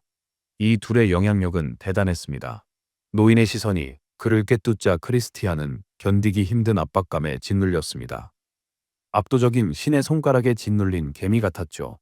클랜 월로는 크리스티안 같은 신참이 못 견딜 걸 알면서도 과도한 어둠의 에너지를 뿜어냈습니다. 허나 주인공은 평범한 신참이 아니죠. 몸은 떨릴지언정 쓰러지진 않을 겁니다. 그는 압박감을 견디며 어둠 마법 클랜의 위대한 군주 바론 공작에게 정중히 인사했습니다. 갑작스런 부름에 놀랐냐는 질문에 크리스티안은 예상했다고 솔직히 답했습니다. 윗선이 떠오르는 신예를 무시 못할 것을 알았고 클랜 월로는 그 답을 마음에 들어했습니다. 마리온과 사이먼 모두 그 젊은이를 칭찬했지만 월로 본인은 아직 확신하지 못했습니다. 그는 위대한 씨앗이 시들지 아니면 자랄지 시간만이 알려줄 것이라 믿었죠. 누가 알겠어요? 크리스티안은 싹 트루자마자 시들 수 있으니까요. 그는 신세대에 대한 기대를 관리해야 한다는 노인의 말에 반박하지는 않았지만 모든 예상을 뛰어넘어 거목으로 자라는 묘목이 될 수도 있다고 덧붙였습니다. 가장 위대한 나무마저도 압도할 이변이 될지도 모릅니다. 적어도 노인을 실망시키진 않을 겁니다. 잠시 후 월로가 주는 미소 지으며 크리스티안에게 기대를 걸었고 그는 정중히 절하고 물러났습니다. 그가 나가자마자 마리아 이모가 노인에게 그 젊은이에 대해 묻습니다. 월로가 주는 그 아이가 자신의 첫 예상을 뛰어넘었다고 인정했지만 특히 마법 제국에 피바람이 불고 있는 지금 그런 위대한 재능은 더 험난한 길을 갈 운명일까 두렵다고도 했습니다. 오늘 이 방에서 작은 희망이 싹 텄고 노인의 피를 끓게 하는 몇 안 되는 일 중 하나이죠. 그 카자르 아이가 노인의 오래된 염원을 이뤄줄지도 모릅니다. 밤이 깊어지고 성스러운 어두운 의식 전야제가 시작됐죠. 하인들이 카자르 백작의 장남이 도착했음을 알리자 크리스티안 반바론 카자르가 위풍당당하게 왕족처럼 걸어들어왔습니다. 오늘 연회에선 그 바보와 월로 가주의 만남이 화제였죠. 몇몇은 그가 월로의 애인일지도 모른다고 수군거렸고요. 그는 불쾌한 소문조차 외모 칭찬으로 여겼죠. 마리아가 항상 망상을 부추기는 것도 한몫했고요. 크리스티안은 음료를 나눠주는 서버들을 제일 먼저 발견했어요. 드디어 집에서 마시던 무알코올 말고 진짜 술을 마시게 된 거죠. 안타깝게도 대부분이 살인을 저질렀을 이 아이들에게 서버는 미성년자 음주를 엄격히 금지했고 그는 술 대신 진저 A를 마셔야만 했습니다. 주변에 깐깐한 친구들만 있으니 같이 살아도 의미 없죠. 크리스티안은 괴로웠어요. 그때 다음 손님인 클랜의 젊은 남녀들의 등장에 모두의 시선이 집중되었습니다. 문이 열리자마자 고귀한 기운이 연회장을 감쌌죠. 화려한 옷을 입은 네 사람이 나타나자 연회장 전체가 감탄하며 숨죽였습니다. 선두엔 둘째 도련님 에셰드 드바론, 뒤이어 첫째 아가씨 율리안의 드바론, 다음은 둘째 아가씨 유피엔 드바론이 따랐습니다. 마지막으로 셋째 도련님 미에삭드 바론이었습니다. 일부 숨은 세력들은 첫째 도련님인 미치광이가 없어서 실망했죠. 크리스티안은 자신의 평판을 더럽힌 에셰드가 자신에게 무슨 말을 할지 신경 썼지만 에셰드는 최악의 선택인 침묵을 택했습니다. 그는 마치 크리스티안이 없는 것처럼 그냥 지나쳐갔습니다. 그 망할 놈은 그에게 전혀 관심이 없었죠. 이는 유력 후계자 중 한 명이 그를 벌레 취급한다는 증거였습니다. 첫째, 줄리안 아가씨가 크리스티안을 지나자 그에게서 시선이 한참 머물렀습니다. 메리언 고모가 전에 그녀에 대해 경고했지만 크리스티안은 딱히 이상한 점을 느끼지 못했습니다. 그는 나중에 그녀의 본 모습을 알아내기로 하고 오늘의 경쟁자 정찰은 이만 마쳤습니다. 내일의 긴 하루를 준비하기 위해 숙소로 돌아가려던 참에 한 집사가 그에게 다가왔습니다. 로인 도련님을 섬기는 소환사포라고 자신을 소개했고 그 이름에 크리스티안의 표정이 굳었습니다. 무슨 일이냐 묻자 집사는 내일 어둠 의식에 자격엄자가 침입했다는 뉘앙스로 무례하게 굴었습니다. 자격 미달인 참가자가 다른 이들에게 사고를 일으켜 위대한 어둠 가문의 명예를 더럽힐까봐 걱정한 거죠. 늙은이는 크리스티안이 자격 없는 쓰레기라 암시한 게 분명했고 따져 묻자포는 부인조차 안 했습니다. 그의 뒤 발코니에는 어린 주인이 서 있었는데 반응을 떠보려는 곱슬머리 얼간이었습니다. 크리스티안은 그런 괴롭힘이 싫었습니다. 자신이 저지른 일은 직접 처리해야 한다고 생각하죠. 그래도 의식 때 꼬마와 진솔한 대화를 나누겠죠. 지금은 이 대담한 소환사와 놀아주려 합니다. 무기도 안 뽑고 소환술 실력이나 보여주라며 포를 도발했습니다. 저런 멍청이 상대엔 지팡이도 필요 없었거든요. 긴장감이 고조되자 연회장의 시선이 집중되었습니다. 소란이 커지자 아가씨는 왠지 묘한 미소를 지었어요. 몇 초 뒤 하객들은 눈앞에 펼쳐진 광경에 경악했습니다. 포는 몰려드는 악령들로부터 필사적으로 자신을 지켰습니다. 반면 크리스티안은 악령 하나를 의자 삼아 안고 둘은 하인처럼 부렸습니다. 모두가 할 말을 잃었죠. 난생 처음 보는 광경이었으니까요. 소환사 포가 예고 없이 악령을 불러 싸움을 시작했습니다. 악령들은 목표물 대신 크리스티안 손짓 한 번에 소환사를 공격했고 마치 치트키 쓴 듯 순식간에 통제권을 빼앗겼죠. 로인 도련님의 개입 의지를 감지했지만 큰 문제는 아니었습니다. 곱슬머리 녀석은 창피함에 얼굴이 터지기 일보 직전이었습니다. 가문의 직계 후계자답지 못한 꼴이었죠. 그냥 직접 덤볐으면 시원하게 불만이라도 해소했을 텐데요. 로이는 뻔뻔하게 자신과 무관하다 주장했습니다. 바닥에 쓰러진 하인이 살려달라는데 그런 거짓말을 믿을 바보는 없죠. 이 연극에 질린 크리스티안은 자리를 떴습니다. 어차피 저들은 성스러운 어둠 의식에서 다시 볼 테니까요. 내일 그 비겁한 꼬맹이에게 제대로 예의를 가르쳐줄 작정입니다. 마침내 성스러운 어둠 의식의 날이 밝았습니다. 후보자들이 모여들었고 모두가 불안해 보였죠. 크리스만 빼고요. 억지로 끌려와 잠 못 잔 사람처럼 보였고 후보 중에는 알로이스 티라민도 있었죠. 참석 말라고 경고했는데도 꽤 고집이 셌습니다. 하지만 그를 탓할 순 없죠. 성스러운 어둠의식 참석은 영광이죠. 이런 기회를 놓칠 수 없죠. 마지막 후보자가 도착했습니다. 곱슬머리 로엔이 기운 뽐내며 등장. 크리스는 그 녀석을 손봐주고 싶어 몸이 근질거렸죠. 모두가 모이자 본가를 담당하는 부집사장인 세바스찬이라는 작은 남자가 모두에게 인사했습니다. 그는 오늘 의식 장소로 안내할 가이드입니다. 그가 지팡이로 바닥을 찌르자 공간이 무너지고 어둠 속으로 끝없이 이어지는 계단이 나타났습니다. 아무도 시험이 지하에서 치러질 줄은 예상치 못했죠. 사실 이는 가상 공간을 만들어내는 환영술에 불과했고 크리스티안만이 눈치챘습니다. 세바스찬은 산책하듯 말없이 계단을 내려갔습니다. 참가자들은 뒤처질까 두려워 곧바로 그의 뒤를 따랐습니다. 끝없이 내려온 끝에 그들은 환영의 회귀의 홀에 도착했습니다. 세바스찬은 여전히 빠른 걸음으로 앞장서 걷고 있었죠. 그를 따르는 참가자들은 최선을 다하고 있지만 대부분 체력이 한계에 달했습니다. 가파른 경사를 오르고 구불구불한 길을 걷는 기괴한 지하 지형 탓이었죠. 유력한 우승 후보 로엔조차 힘들어합니다. 설상가상으로 세바스찬은 헌터 시험관처럼 이 길을 영원히 걸을 듯 했습니다. 그는 뒤처지는 자는 바닥이 받쳐주지 않을 거라며 판을 더 키웠습니다. 말이 끝나자마자 뒤처진 두 참가자는 바닥과 함께 추락했습니다. 지치고 겁에 질린 다른 가문 대표들은 세바스찬이 속도를 올리자 방금 일어난 일에 대해 생각할 틈도 없었습니다. 가벼운 조깅 대신 작은 다리로 전력 질주를 했습니다. 곧 그를 따라올 수 있는 이들은 계속 줄었습니다. 로에는 뒤돌아보며 상위권에 들지 못하는 벌레들을 비웃었습니다. 그때 트랙에 바싹 붙은 카자르 백작 크리스티안을 보고 깜짝 놀랐습니다. 다들 의지로 버틸 때 저 괴물은 땀 한 방울 안 흘렸죠. 이제 마지막 직선 주로에 들어서자 그는 숨을 헐떡이는 로엔을 향해 말만 번지르르한 허세꾼이라 놀리며 장난을 걸었습니다. 직계 후계자인 로엔은 지금보다 더 높은 실력을 보여야 했죠. 어릴 때부터 수많은 자원이 투자됐으니까요. 크리스티안의 눈에는 머리를 쓰지 않고 몸만 힘들게 하는 이 아이들 모두가 한심해 보였습니다. 환영 공간 안에서 열심히 달리는 것만큼 어리석은 짓은 없죠. 모두 유산소 운동을 하는데 크리스 체력은 그대로였습니다.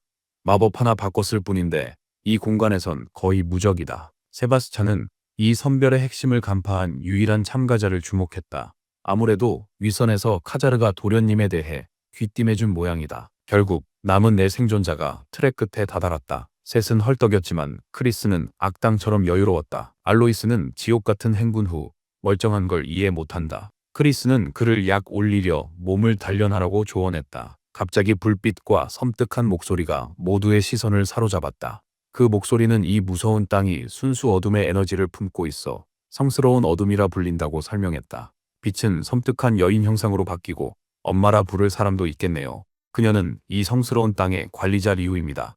오늘 어린 주인님들은 과거 어둠 마법 클랜의 시조이자 서열 3위 마왕, 어둠의 파괴자가 그랬던 것처럼 위대한 순수 어둠을 얻기 위한 도전을 할 겁니다. 리우는 손을 들어 바닥에 구불구불한 빛의 선을 그렸습니다. 4명이 나누기에는 어둠이 부족하기에 각기 다른 길에서 기다리는 마수들을 통해 자격을 시험받게 될 겁니다. 결국 무작위 길을 통과해 먼저 도착하는 이가 최종 보상을 얻는 겁니다.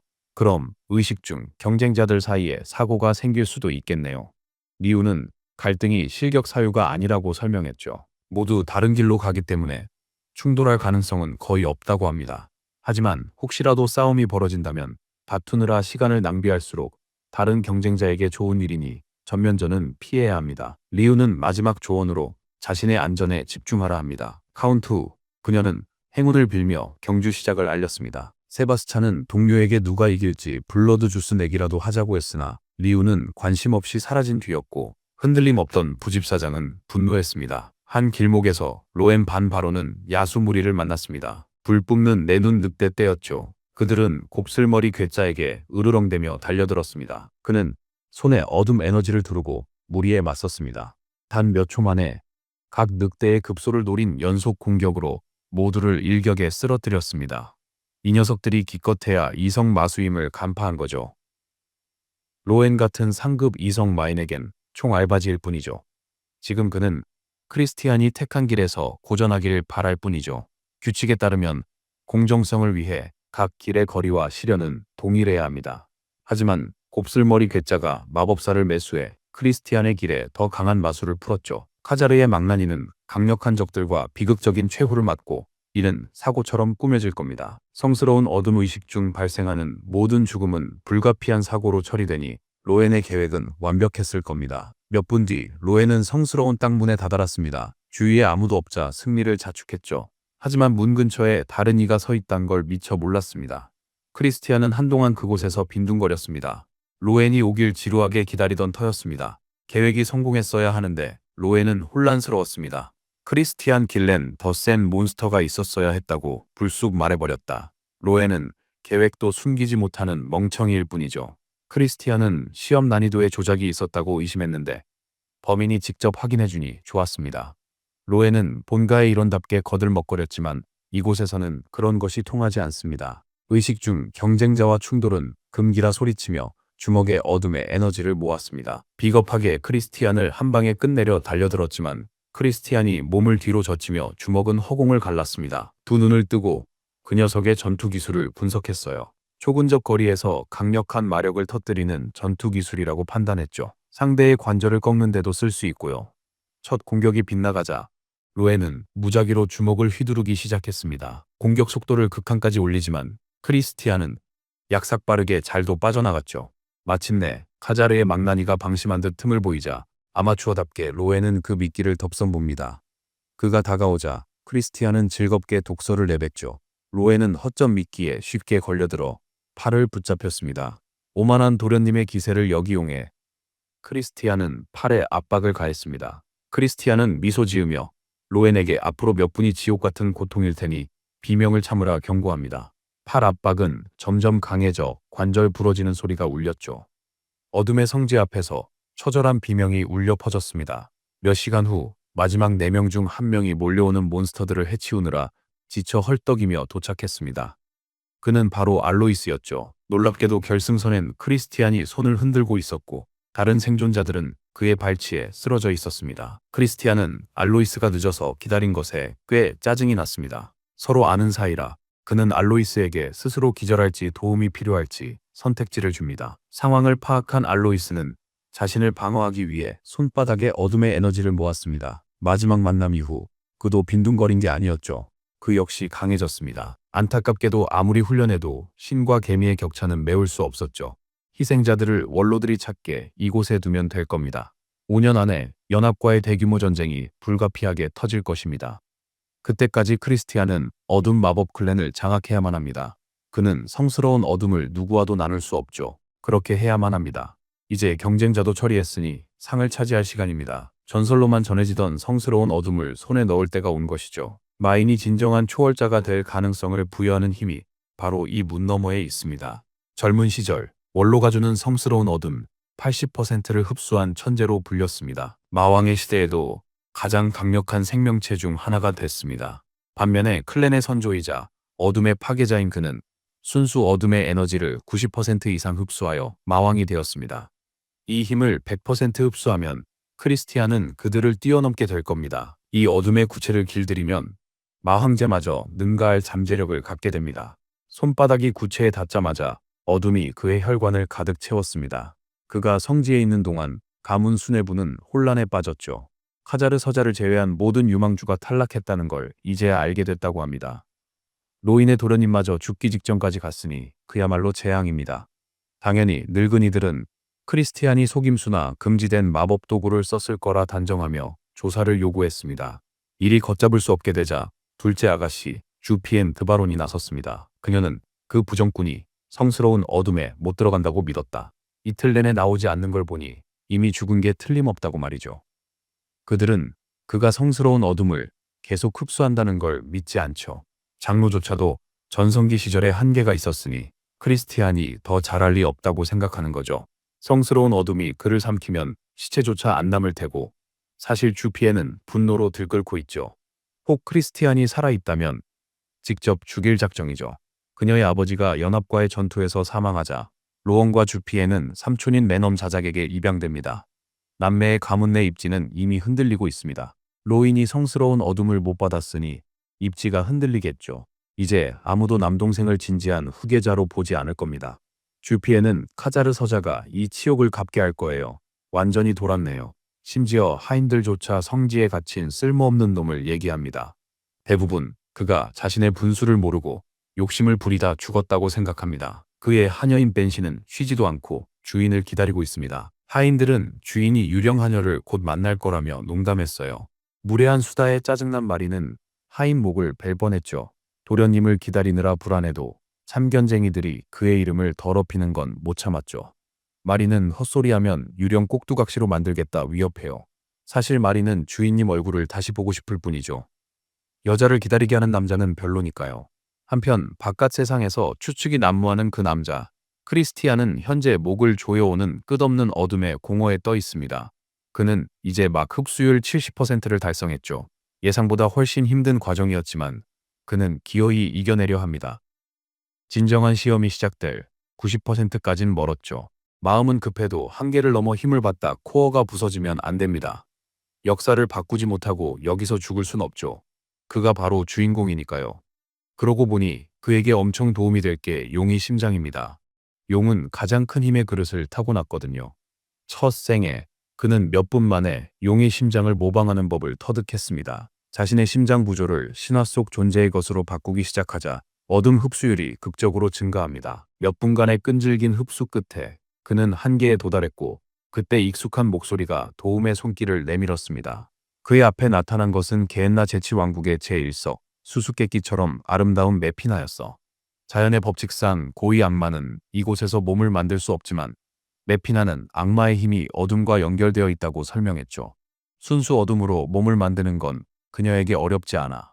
그녀는 아무런 조건이나 대가 없이 크리스티안을 도울 특별한 힘을 얻게 된 겁니다. 마족과의 싸움에서 크리스티안은 이런 거래를 들어본 적이 없었어. 메피나는 그의 불안함을 비웃으며 그저 순간적인 변덕일 뿐이라고 주장했지. 다른 속셈은 없다고. 손을 잡고 성스러운 어둠을 받아들이면 돼. 일주일 후 장로 가주가 시몬의 시중을 받으며 야외에서 티타임을 갖고 있었어. 일주일 내내 아무 소식이 없자 이제 그 노인조차도 아이가 살아있을 가능성이 희박하다고 생각하고 있었지. 마리온 이모는 똑똑한 애가 왜 그런 무모한 욕심에 넘어갔는지 이해 못했어. 시몬은 대부분의 고위층, 특히 레넘 자작이 빠른 결정을 원한다고 전했어. 자작은 성지로 이어지는 길을 빨리 닫고 싶어해. 원로 가주의 승인만 기다리고 있는 거지. 노인은 사악한 애송이들한테 압박받는 걸 좋아하지 않지만 그는 시몬을 흡혈귀라 비아냥거리며 충직한 하인에게 의견을 물었어. 시몬은 그 아이의 생존 확률이 거의 없다고 말했어. 그래도 크리스티안이 또 우릴 놀라게 할지 모른다는 느낌은 지울 수 없었어. 꽤 흥미로운 도련님이니까. 그 평가에 원로 가주는 하루 더 연장하기로 결정했지. 랭엄 자작은 자신의 권한으로 성문을 닫기 전 하루를 더 기다리게 됐고, 마리온 이모는 조용히 안도했지. 24시간 내에 그 녀석이 초대 마왕 기록을 댈지 알게 될 거야.